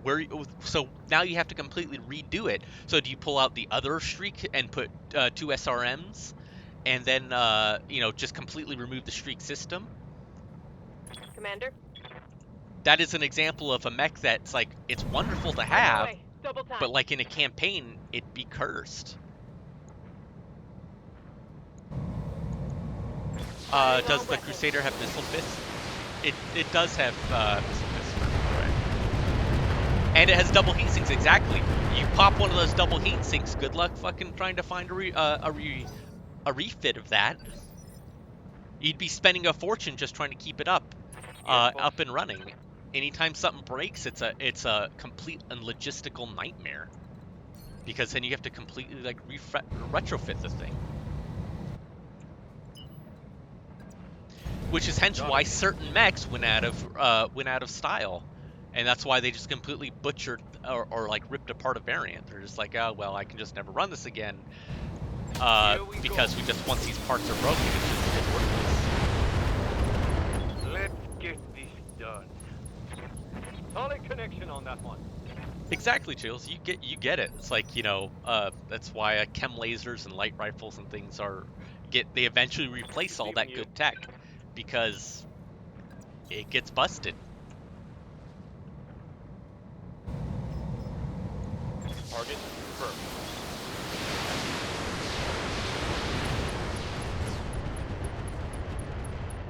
It's go time. Hostile removed. It's things like that is why 3025 gets perfectly explained of why everything is so base. It's because at that point, Right, folks, let's get this done. you just can't repair it. Even if you could field it, it's kind of like, well, what's the point? Because, if it breaks, God, it's I was just sleeping. gone forever. What do you want? Ready for orders. Man, this fire starter's just getting the shit beat out of him.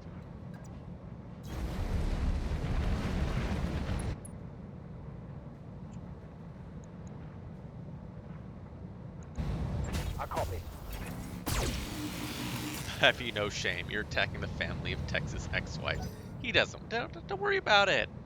Tex won't know. A primitive ice engine on it? Oh, wow. That's nice.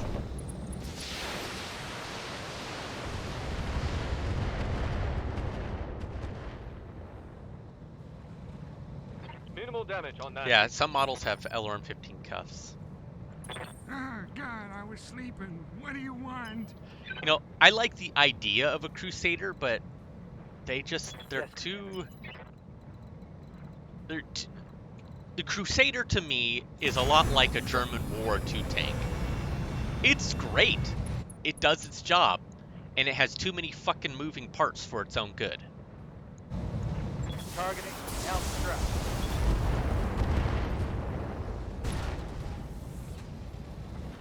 Something broke. Reporting. Critical hit. So as long as you got the ability to repair that shit, it's good. Order. The second you lose that infrastructure, it's garbage. Exactly. It's great until something breaks. Engaging. It's knocked down. I found down. Bleeding out.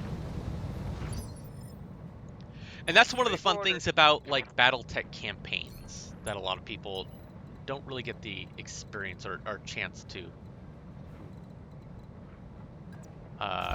experience.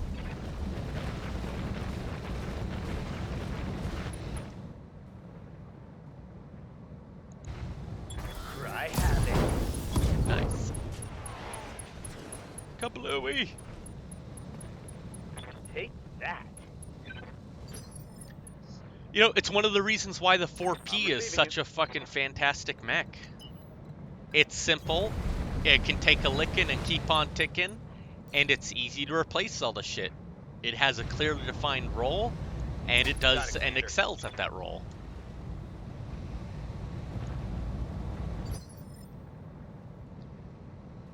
Oh, God, Can I other was mechs rip it sleeping. apart? What do you want? Yeah, absolutely. Climbing him up, knocking him down, just like Bellow Woods. I can't believe I missed. Was I up also can't believe 1985. I'm I've been still trying to alive. play a Mega Man campaign, but God, there's just so many options. That's Mega Mech is a lot of fun, and I highly suggest it. But yes, you're absolutely right. There is a lot of options. Firing all weapons. The Hunchback Target 4H taking a exists, critical yeah. hit. The 4H is all right. The 4S is one of those mechs. The 4S, I don't remember if it has ammo on the CT. Mission successful. Wingless Raven. In high school, we did a D&D BattleTech campaign where we played a Merc Lance fighting in the clan wars. After each mission, we'd have to find the funds to fix our mechs. Also upgrade them with salvage. I had a Centurion with the clan LBX-20, and the DM got the idea from the game of Mech Commander. Yeah, that's awesome. That's fun.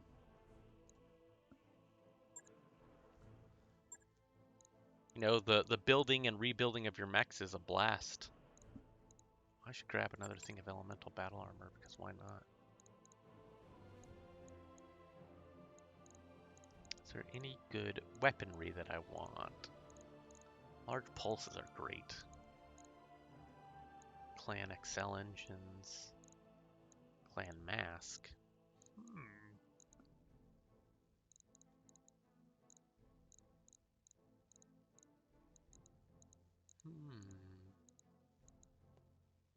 Clan Gauss Rifle.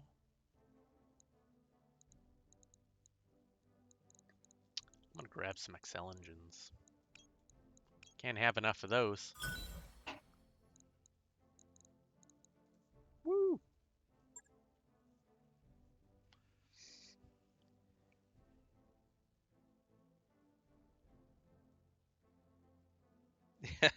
If you ever want to see a purist get angry, get Colberto to start talking about refits, yeah, no, I completely understand.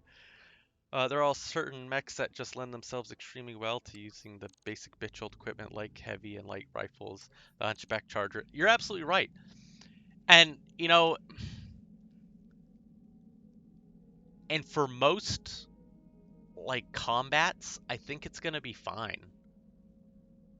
The thing is the universe is really big in BattleTech, and so you're going to get, like, specialized and advanced armies, but there's a lot of places where you don't need a whole lot of high-tech shit to make your stuff work and make it like excel and rip things apart, you know.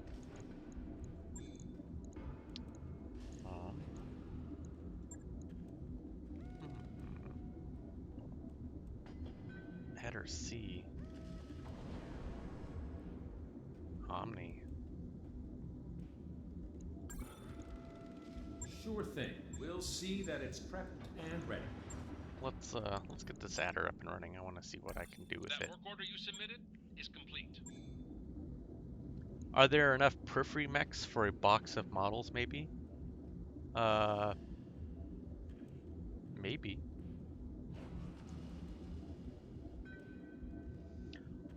You know, I'm not a purist in any sense, so I say run whatever the hell makes you happy.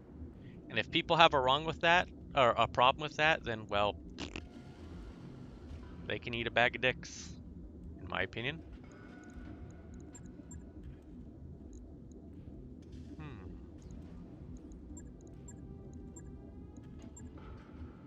I can't really upgrade this thing any bigger. So what should I do to make this thing ridiculous? I have 15 tons to play with. It has 6 slots.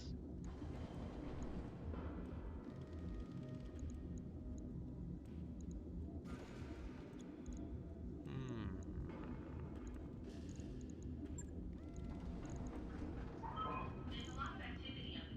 60 armor all around, so not great. It's not terribly fast.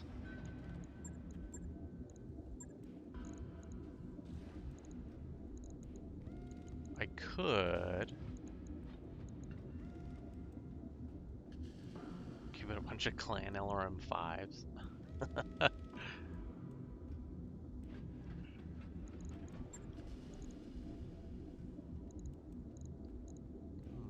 Interesting. I don't want to get too spicy either.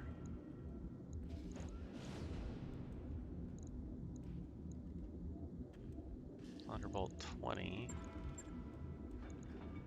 I mean, I see why they give this thing 2 ERPPCs. But I could give it...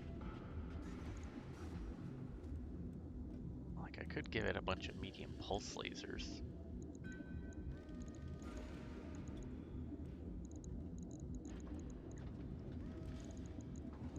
Then, what does he have? 7 tons left. Couple large ER lasers, but then we can give him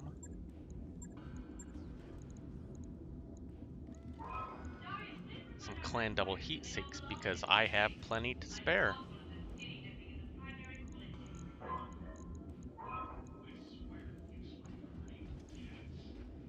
Yes, Dr. Farad.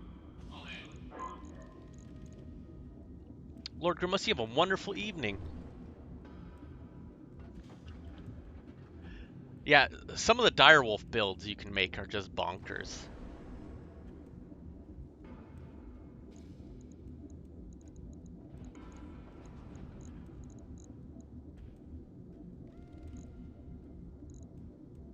Oh, jump jets.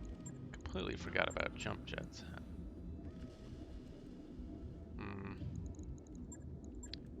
Maybe I don't want jump jets on this thing. Mainly because I probably can't fit any on there. We'll validate it. We'll see if that does. I'll get it in the schedule. Walla Valhomala, have you seen my mech in the game yet? Which mech is that?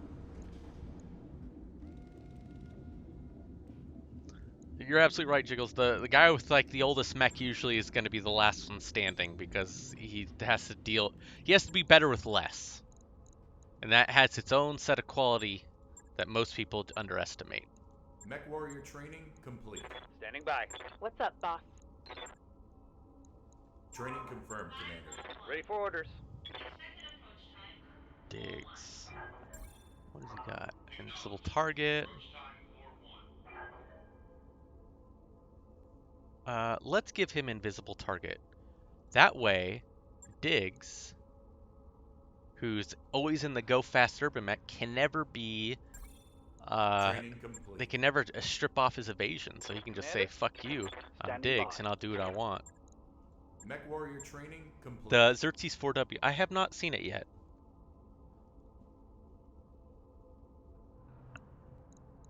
Orders. God. Waiting for orders. Yes, Commander. Oh, it's parallax, give him some Training to confirmed, hit Commander. bonus. I'm here. Heat efficiency's good. What does he have? Yeah, the fire start Training definitely. complete. Heat efficiency. Yes, good to go. Standing by. Receiving you.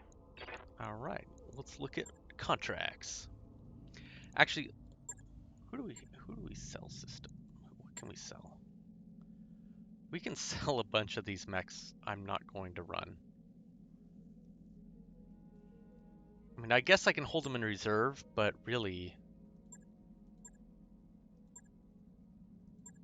I stripped off all the parts that I want. And I actually need the money because we're going to be fucking right off here soon in this area. Oh, nice. Look at all this money. Awesome. Very nice. That actually makes me pretty happy because that means we have enough money now to where we could survive the trip to the Hanseatic League. Let us go to our navigation.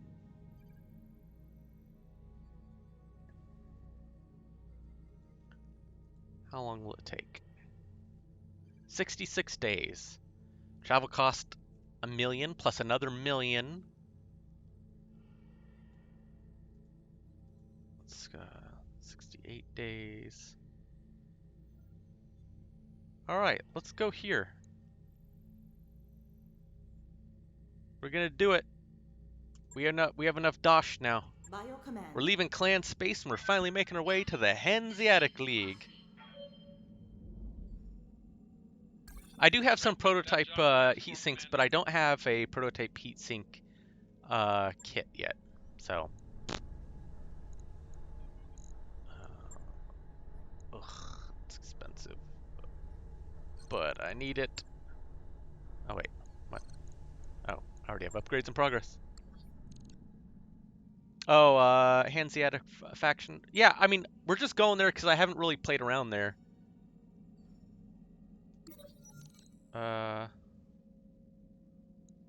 Tournament Madness. Ethra Hunt arrives at your quarters looking for some advice.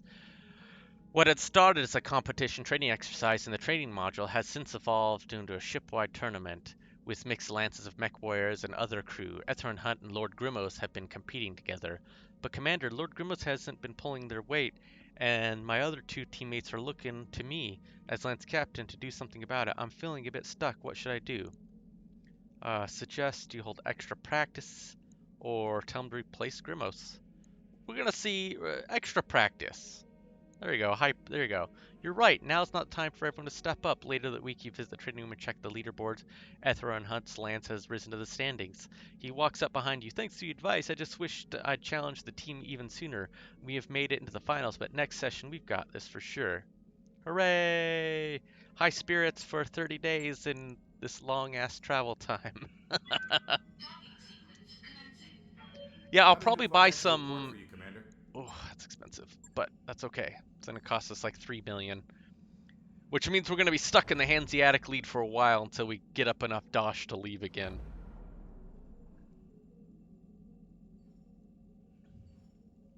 Which is okay.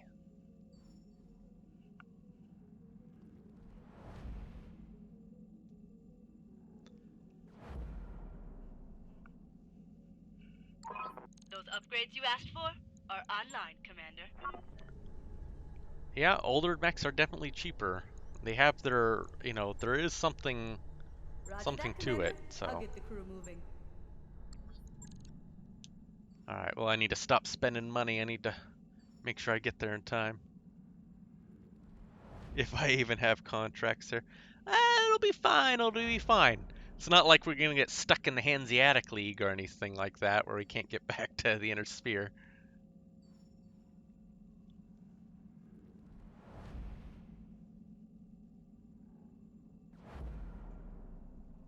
We'll just piss off the pirates. Yeah, don't care. We're off on a grand adventure. It gives us enough time to make sure everyone is back from the hospital. We had a few people with like almost a whole year in the hospital. Sunnyside 777 is finally going to be able to get out of the hospital after his near fatal his vehicle explosion. Ends up in a system that only gets one jump ship a year. You got it. I mean, like Van Zant has like a jump ship that comes like once every 10 years or something like that. Yeah, the Ghost Bears were attacking Kurita. You're absolutely on the spot.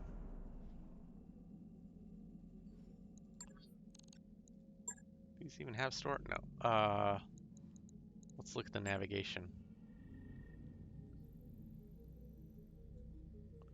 Yeah, they just started a whole press. Nowhere. Yeah, major offensive.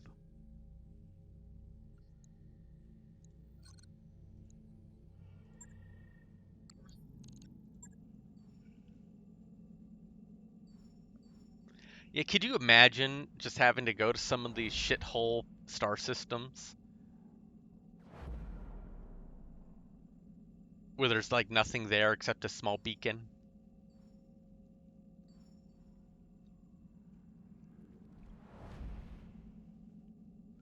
It's like, what are you guys doing here? Oh, you know, just doing some repairs and then we're off again. We'll be back here in 30 years.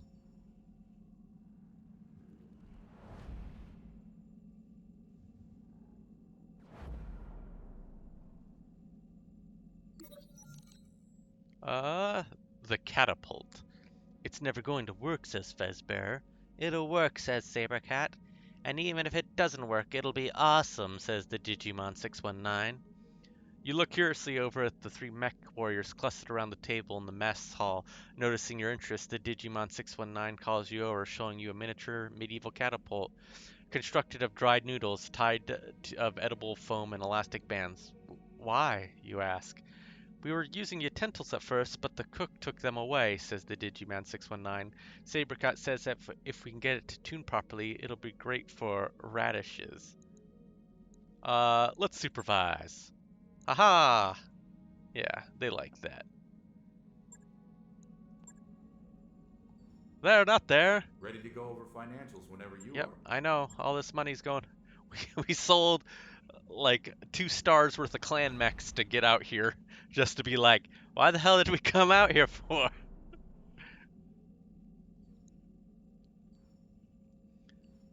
It would be a great place to set up a merc base. You're absolutely right. Expensive as all hell, because then you'd have to, like, you know, convince, like, That work order is fucking complete, the boss. HPG to go out Top-notch there. work, if I may say so. Is there anything cheap I can build? How much is that? $1 million! Oh.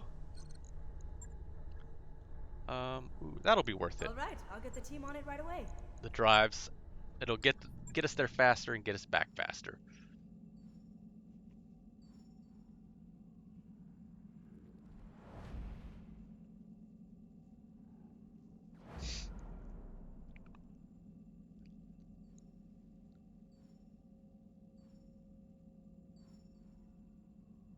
Yeah. Just kidnap some Comstock construction crews. Yeah.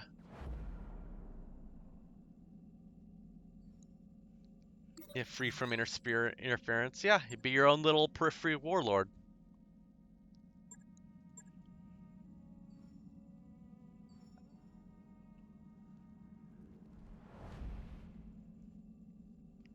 You can be a pirate king.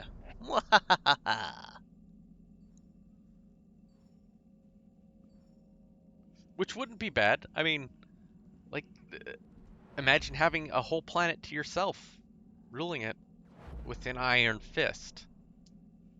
You'd be like a god, an angry god.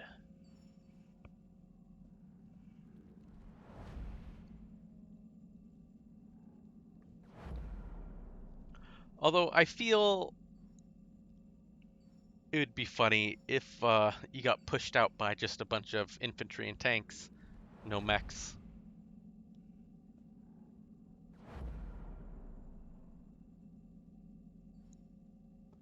Have there been any examples of mercs going out and setting up their own bases as place of refuge for pilots, and the average person wanting to not deal with a constant war?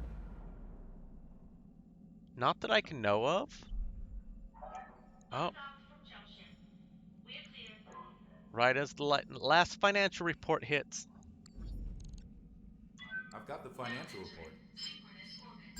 Looks like Nice. we've arrived, Commander. Yeah, we'll look at their store. What do they got at Goslar? Nice. Yeah. We'll buy that rocket 40. New weapon systems available. Hell yeah. Double heatsink kits. Nice. That's all my dosh, though.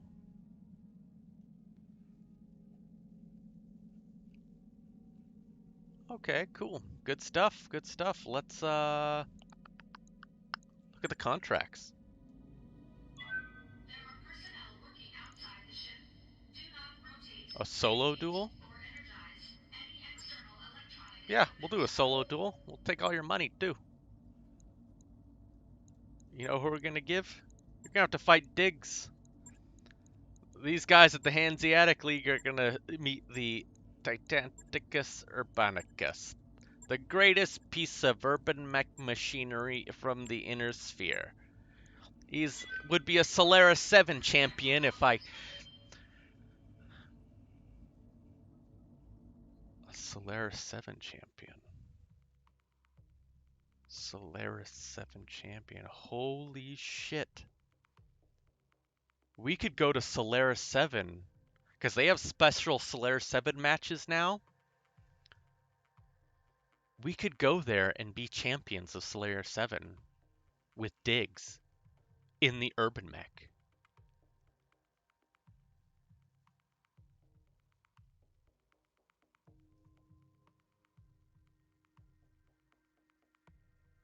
We could do that. It'd be expensive. We'll have to spend some time here in the Hanseatic League, which was a part of the plan anyway. Plus, they have some amazing mechs at Solaris 7. Interesting, interesting. Let me... Command interface initiated. We will take a look at the map and gauge and plot it, our idea, and see how that'll work. We're going to... I await Yeah, your we'll just run. command. What is he going to do? Try and Sandra Killbach Zimmerman in a catapult. Never thought I'd see you again, huh, Commander?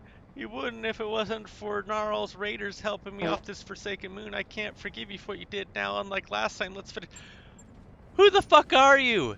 And how did you get out here? Thank you for the follow, Signed Your Vet.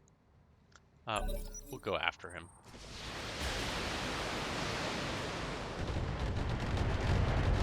Could you imagine? Imagine this. We probably encountered this guy somewhere in the deep periphery around Steiner space. I live And now this guy has come all the way to the Hanseatic League to fight me. Nothing. He is straight up just an inner spheroid piece of punk junk. Who thinks he can take on Diggs. Diggs, who absolutely smashed 90-ton mechs. He's taken on many solo duels from anywhere from like, hey, whoa, whoa, whoa. Them's cheating. Dickweed. I'll race ya.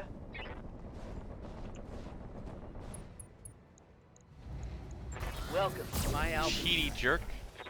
Can't go up into the crowd. Yeah, he can Commander? fly. Let's move.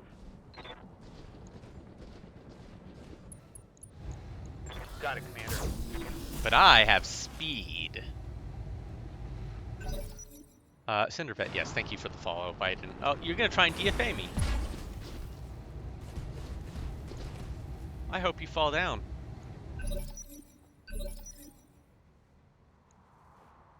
I'm your spaniel. Heading We'll out. run over Full here. speed. Get some evasion. And we'll backstab you with the Target large lock pulse. on enemy's rear. Whoa, whoa, whoa, whoa, whoa, whoa, whoa, whoa, whoa.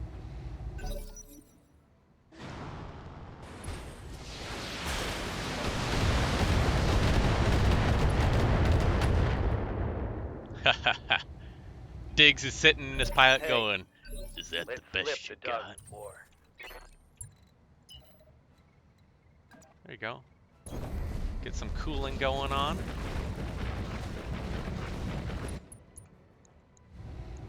Targeting enemy Tushy. Tushy shooting. Good old Diggs.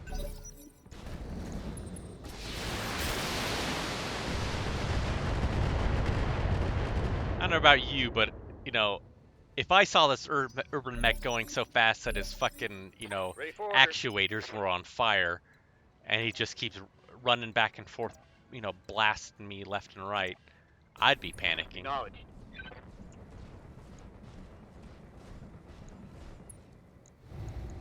Affirmative. Ooh. When you're gonna get stuck up there, I'm gonna break all your Like jump that jets. shot.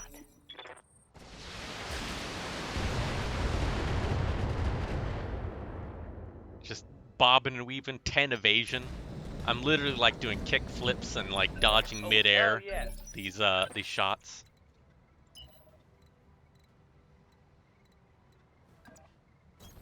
Alright, we'll get some cooling. Can't touch this. Bum, bum, bum, bum. Bum, bum, bum, bum. Can't touch us. Commander.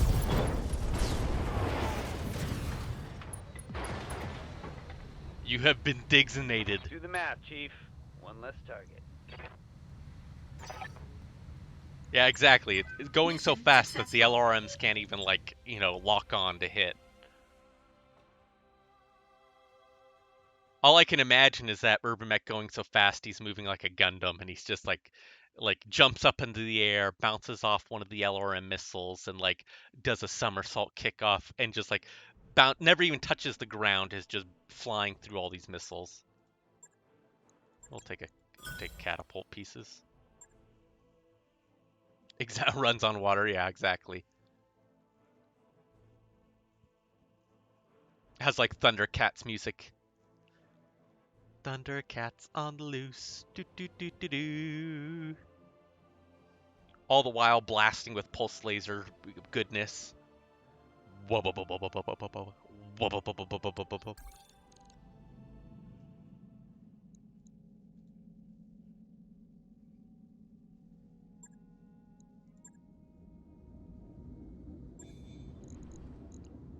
Not even a scratch in the paint. Actually, no, not worry about it. Alright, what other missions do we have here? Recovery, a battle, another solo duel. You know what? Yeah, hell yeah. Give us another duel. We got Diggs. Diggs is our ultimate death machine.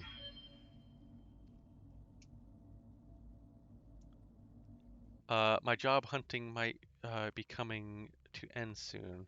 I might be getting a job as a FedEx driver. FedEx drivers can make some dosh. Not a bad gig. 720 to 820 a week. Yeah, it's good.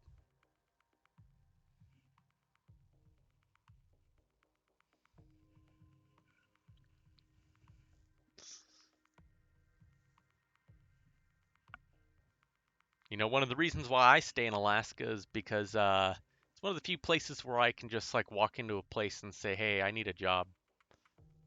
Or if you know someone, you're like, "Yeah, here you go. Here's a job." Command interface initiated. Yeah, getting a CDL is a great gig. If you can get one, do it, man. This reminds me of my childhood. Back on the farm. Diggs I'm on the walking farm.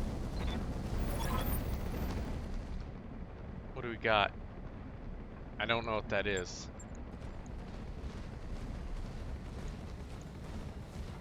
I have no idea what that mech was. Well, we'll just reserve. Orders? So we're gonna run right behind it.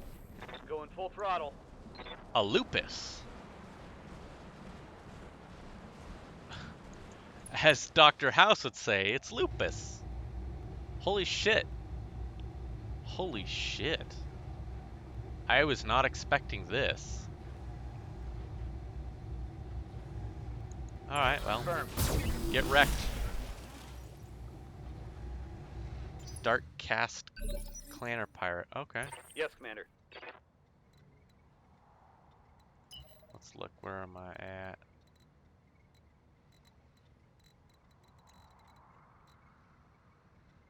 I'll just run back up here. Move.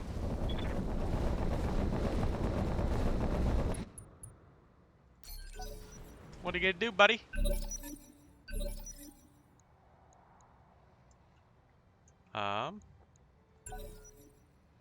Yeah, we'll let you go first again. Oh, hey. I live to serve. Oh, I feel like I'm bullying him. Cry havoc. Hey, Oof. let's slip the dog's floor. Alright, folks, let's get this done. Guess what? Once more under the breach, dear friends. I feel so bad. You're funny. You're watching House right now? Nice. On your tail. Are we faster than a flea? We fucking fleas eat our dust. This has a Watch the 280 side. engine in it.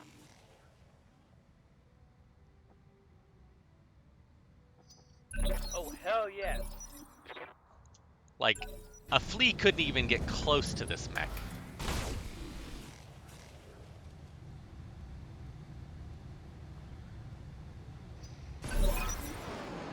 Yep. Mission successful. You have been digged.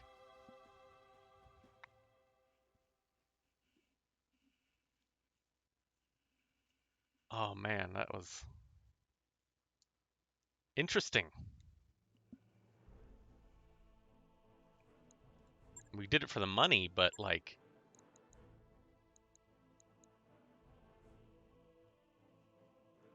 I mean, that LBX 20 clan alone is pretty primo.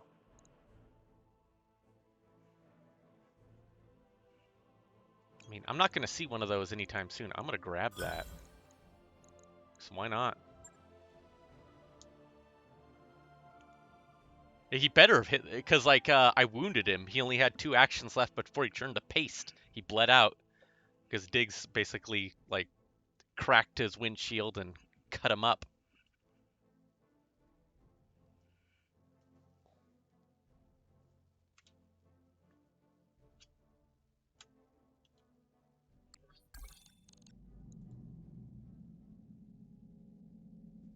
Grandpa Tex. All right. Well, who needs some training then? Also, who can I fit that LBX 20 in? Diggs. I await your command. Health, indirect fire. Ready for orders. We'll hold off on that. I'm ready. Training confirmed. Yeah, I want that heat efficiency next. Standing. Commander. Dust Standing ball. by.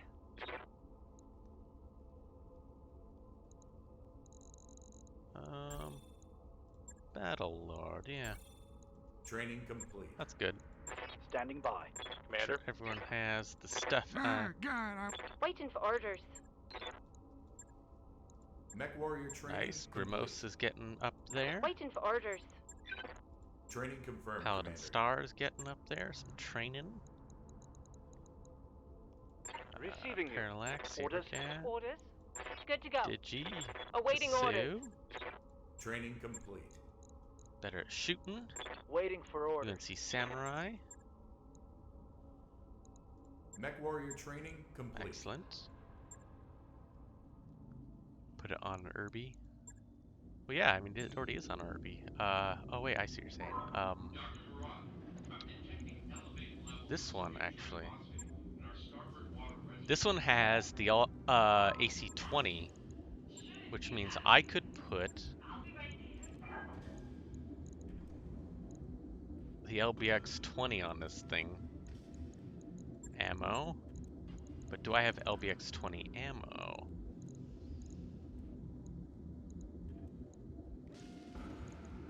I don't have LBX-20 ammo.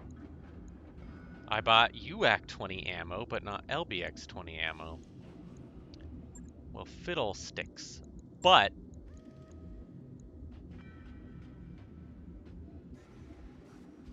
oh wait, maybe look at weapons. I could put a Clan Gauss rifle on there. Drop the the AC-20 for a Gauss rifle.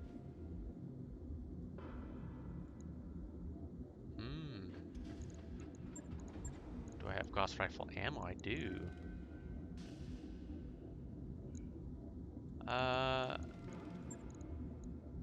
No LBX-20, UAC-20, LBX-10, LBX-5, LBX-5 mortars, light mortars, medium, scattergun, UAC-20, UAC-10, AC-20, but no Ultra AC-20. How many 1-ton rate shots? Well, let's put 2 tons of ammo. and give it a ton of extra armor.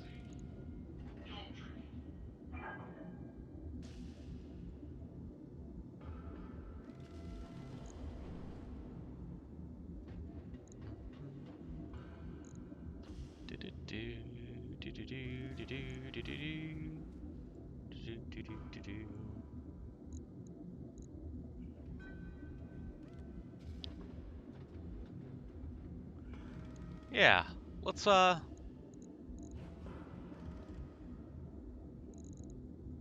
give him a little more firepower and a little more armor. I mean, the AC-20 was fun, but let's give him a little more oomph. Logged and noted. Shouldn't be too hard. Now I saw another dual mission. Star-crossed lovers. Hey, look, yarn folk. We're gonna do it for money. We'll bring Diggs again. But who else should we bring?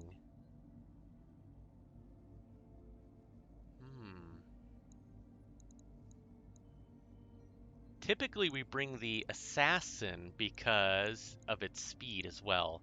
It's already just naturally speedy. I mean, I can get up to 9 evasion without anything. Yeah, let's do that. There's a good duo. Where Diggs has the skills to get high evasion, where Ether and Hunt can just naturally, because of that mech, get high evasion. So they're a good duo. Who did I give the AC-20 to? I just threw it on the ground. I mean, I threw it in the storage bay.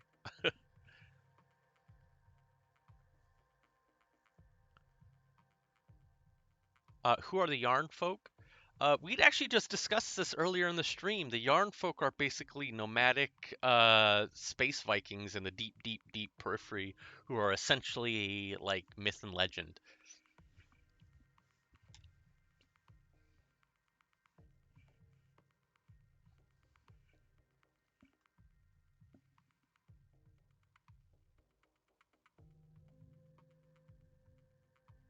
This is some Shakespearean level drama here. Eloping lovers, stolen weapons, honor duels. It's all very dramatic, and that means a fine payday for us, Commander.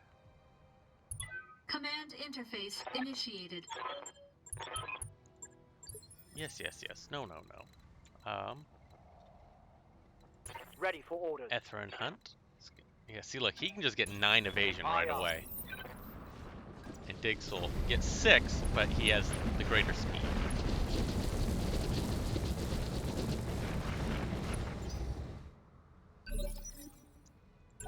We'll reserve. Standing by. Move him over here. Hunt. Take a look. What do we got? A quick draw and a catapult. What kind of standard catapult?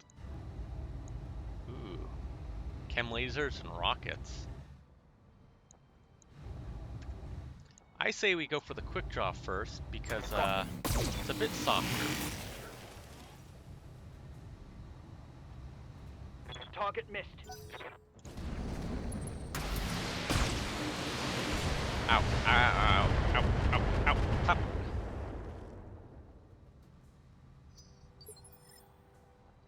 I'm receiving you.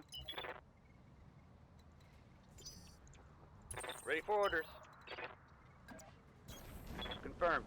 I'm gonna move Diggs here, because I don't want those rockets to fire at me yet. Fine.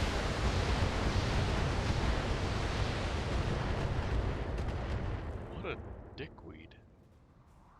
I laugh at your puny attack. Alright, well, we'll reserve to the end. Force them to go first, because now we're really gonna hurt them.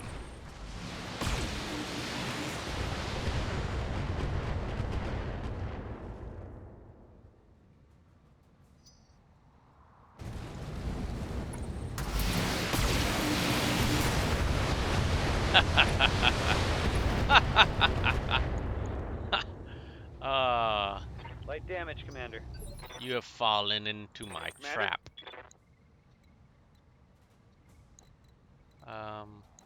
Yeah, go ahead, hit Phantom. On my way. That's not why I chose it. It's so because we're gonna double backstab you. And here it comes. How does your back feel? Good. Receiving you. Confirmed. Confirmed. Yeah, we both hit your back. Well, that sucks. But oh Scored a well. critical hit. Orders?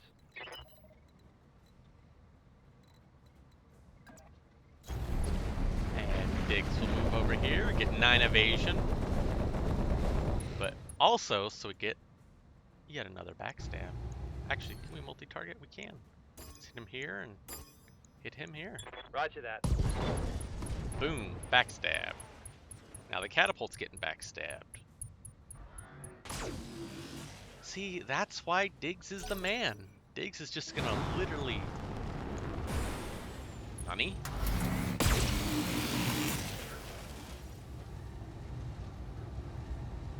Damage is minor, Commander. Ready for orders. Alright. Aye, aye. Aye, aye. Now he's gonna be in for some trouble.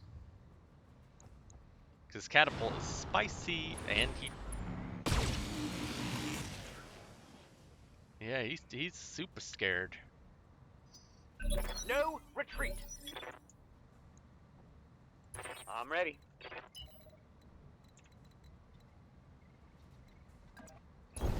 Got it, Commander. No sense in allowing some free hits. Peekaboo. The thing with light mechs is you always have to play it safe. I could technically like spend one whole round Receiving like you. hitting and juking on him, and the downside is if I do that, Jumping. he'll get around to fire back, and we do not want that. Now, let's see how you handle this. That was XCOM. Watch those heat levels.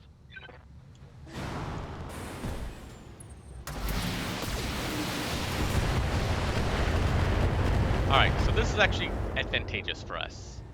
Here, I'll show you why. Systems holding. All right, folks, let's get this done. We have max evasion for these guys, so we're going to reserve, let him move.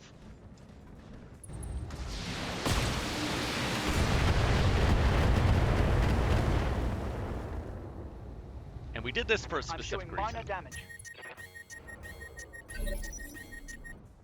Because I live to he's serve. a dumbass. There you go, right there. I'm Get as walking close here. as you can. And we're basically just going to get 2 turns Welcome to shoot at to him. my alpha strike. Shut down. Standing by. And how close can you get? It's right there? Okay, yep. Roger. Yeah, drop those. Locking on target. Let's go. Then he'll get to power up. I will be done. Yeah, we'll just keep dumping on her head. Oof. This poor guy. Reporting critical hit. Ready for orders.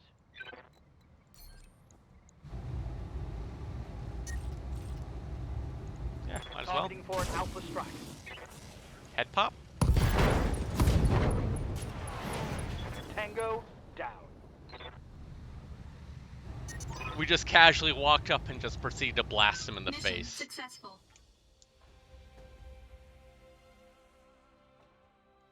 You have been Digsinated. Flex, flex, flex.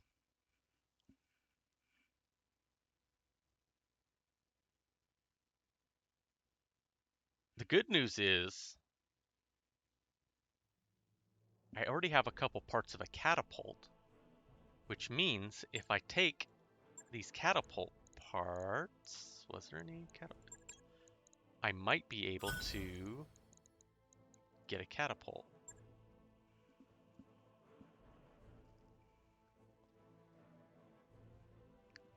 Mercury Alphax, yeah, Diggs will lend a hand when digging your grave.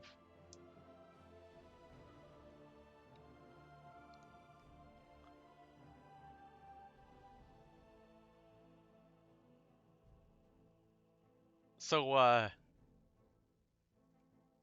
do you guys know the story of why he's Sir Diggs with hands? I know Jiggles probably does. Let's look in the mech bay. Storage. I can ready a catapult. Yes. Who should I drop for a catapult?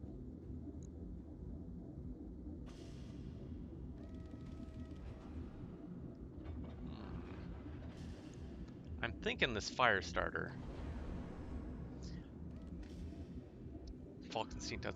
Okay, so Diggs got his name back in the day on the BPL Project Zomboid server. I was not present at that occasion. This was actually before my time. But of course, Diggs and Tex have told me the story. So Diggs, of course, they're playing Project Zomboid, and I believe it was either Psyduck or I think it was pretty sure it was Psyduck or Deputy, one of the two. We're playing with them, and so Diggs is outside, like, and he's digging, of course. And one of the options in Project Zomboid is to dig a furrow with hands. Well, if you didn't know, what happens is that if you dig with your hands, you end up scratching your hands. And so, like, Diggs was digging with his hands and kept scratching his hands. And so he's like, he'd go back and he'd go to like, one of the guys, and he'd be like, "Hey, can you help me? My hands are bleeding. I'm dying here." And like, so now this kept happening, and eventually what happened is that the doctor was like bleeding himself and like literally dying and like stressing out and freaking out, and Diggs just like, my hands, hey, my hands, they're bleeding again. And like Tex was laughing, he was pissing himself so hard. It was a great time. Ask Diggs for the whole story for some more fun shenanigans. Alright, so I'm gonna drop this fire starter so I can bring out this catapult. That mech you asked for is cleared for fighting. The C4 model. And the reason is I think we can trick out this bish. Drop that large laser. Drop these LRM-20s. Drop these stupid jump jets. Put the LRM ammo in the legs where it belongs. Go to the missiles. Look at this fun stuff we have.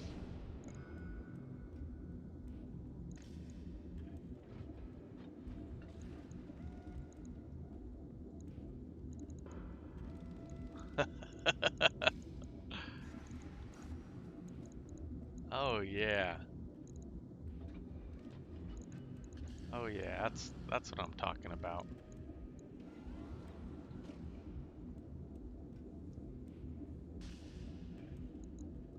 Let's up armor it a bit.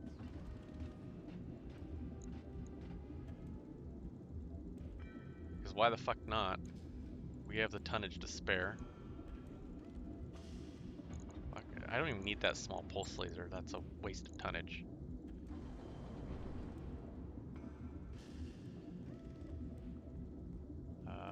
You know what? Just maxi armor. Let's look at that.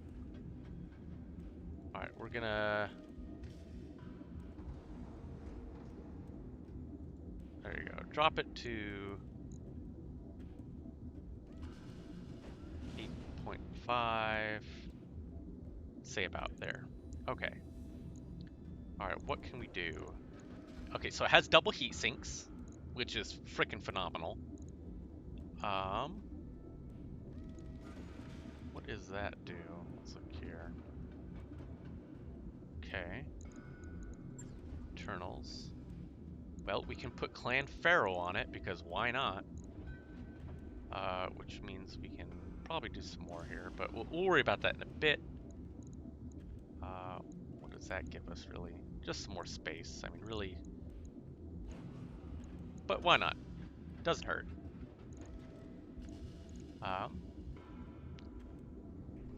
Yeah, we'll reduce the risk. 2 lasers to... Yeah, now we can give this thing some actual weaponry. Now, I don't want to go crazy with the weaponry, because I still want to put some heat sinks in this bish. Some small clan heavy lasers. Yeah, I guess I could do that.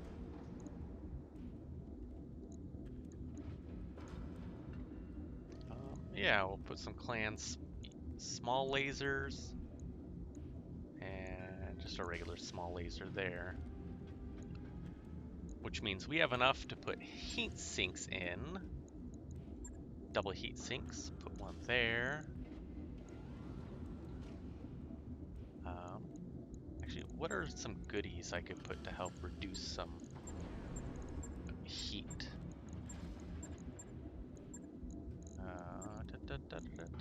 Give it a bigger engine.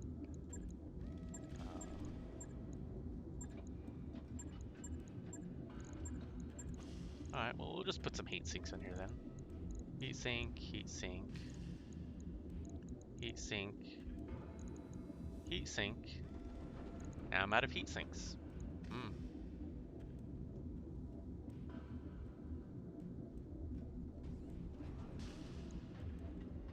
It doesn't have improved jump jets, but yeah, it's still incredibly fast.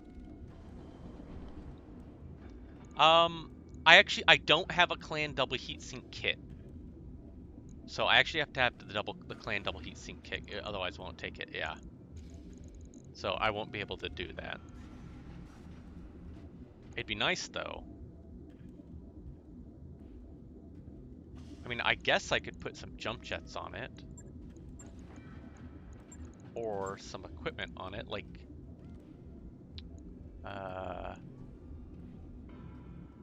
some ECM. Why not?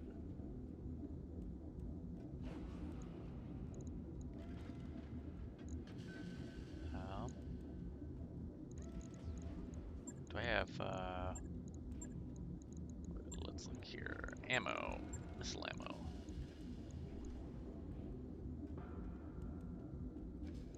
Can I make it, like, Artemis?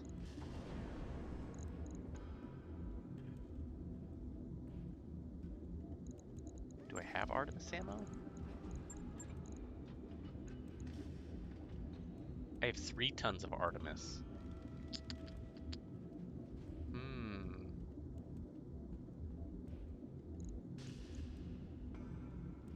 I need an emergency cleanup crew at the Half Pod 2 barracks. Bring mops, ammonia, and a cartload of grass. Maybe if I find more Artemis, I will upgrade it to an Artemis system. So, but we'll look what else we can throw on here. The clan ECM, maybe clan Mat. Oh, that's heavy. Beagle Probe, 1 ton.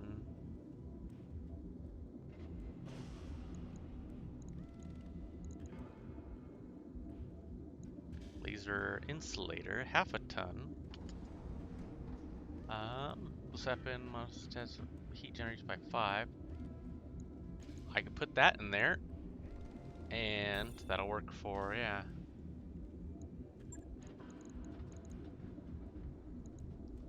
And then we'll just up the back armor a bit.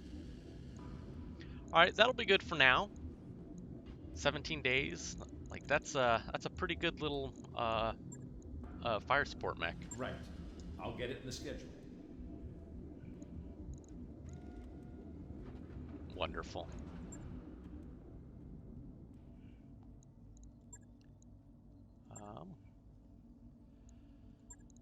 All right, well, I don't want to get into another match tonight because that will put me over my time that I want to allot. But I will chat for a few minutes while we're looking at stuff. I'm your spin. Good to go. I'm Make sure receiving you. everyone's all. What does this give them? Yep. Training Hit bonus. complete. Dig's even better Good to go. at kicking Standing ass by. and taking names. Training confirmed, Commander. Catherine Hunt better at Standing by. close range dogfighting. Mech warrior training complete. Give him some help. Yes, Commander. Yes, Commander. Standing ready for orders. Awaiting orders. Yes, Commander. Standing by. Commander. Training And direct complete. fire's nice. I use a Goliath with 2 LRM 10s and 2 LRM 20s, all art and it shreds. No, that's really nice. If you want something really baller, you get a stalker and put what, 8 clan LRM 20s on it. Yeah, that thing it'll annihilate whatever you shoot at. It goes through a lot of ammo though. Shoots a ton of ammo literally every turn, so. Well, I mean, I can actually upgrade. Oh, the upgrade's in progress.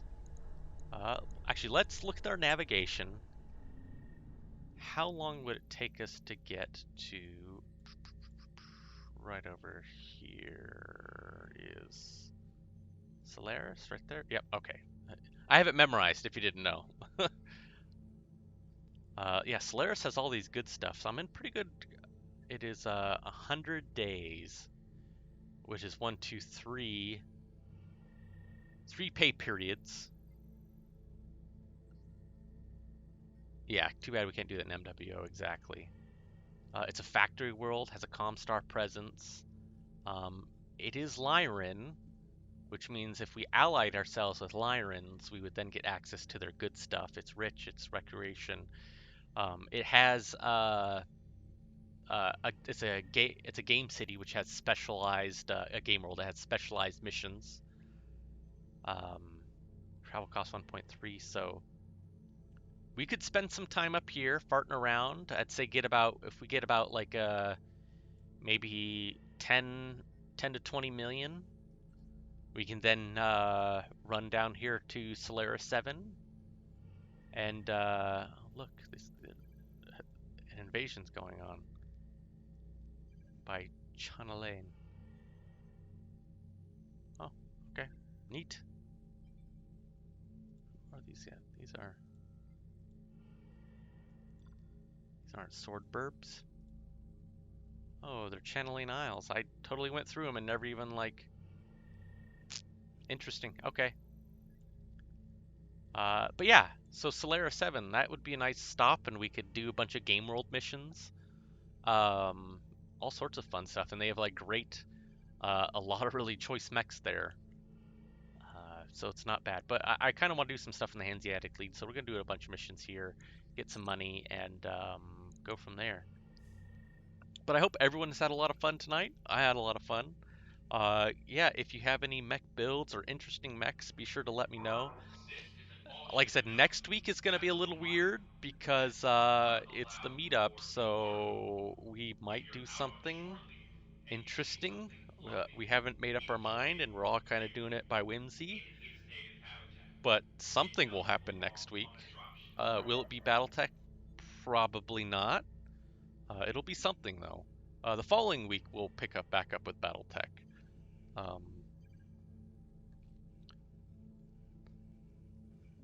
Yeah, something wicked this way comes. You might get some action shots of like live action handies going on with PBJ in full regalia. That'll be fun. Yeah, if there's anything like you want to see or places we should visit, because I just do these for fun. Like I don't even go by the score or anything like that. You know, I just do whatever themes I think is absolutely fun or bonkers. Like I said, I'm trying to do urban mechs this one, but it's luck of the draw sometimes without like, outright cheating. I just kind of wish like I can't remember where the hell the urban mech factories are. That's why I stop at those factory worlds. So I was hoping one would sell urban mechs, and I'd just farm that area and just keep going and buying urban mechs. maybe what I'll do. Maybe there's like a way to put in like an order or request for a certain mech somewhere in. Maybe I'll see. This is one of the reasons why I like playing BattleTech 3062, is because if you have a cool idea or information, the guy who runs the mod, he has his own um, Discord, and you can talk to him. And if you have ideas, and if you pay him for those ideas, you can get them implemented. So, like, if I said, hey, I'd like a way to be able to put a requisition request for X amount urban mech from somewhere in the periphery or somewhere in the inner sphere, um, and I just put an order, and it'll be like, X amount of weeks or whatever before that mech arrives or that kit to, fit out that mech. Maybe that's something that can happen. I don't know. Because you can do that in like Mega Mech. Yeah. Uh, and Beetlejuice at Hellspawn interesting during the Jihad. Well, that's the Jihad. That's way, way different time period. Um, but anyway, we're going to call it here. Thanks everyone for showing up. I'm glad you were here. I had a lot of fun, and we're going to continue on 2 weeks from now. So, yeah. Yeah, have a good night, everyone. And you're welcome for the stream. Oh, we plan to. There's going to be a lot of good stuff coming from that meetup, so you guys better be prepared. Because I'm not. Have a good night.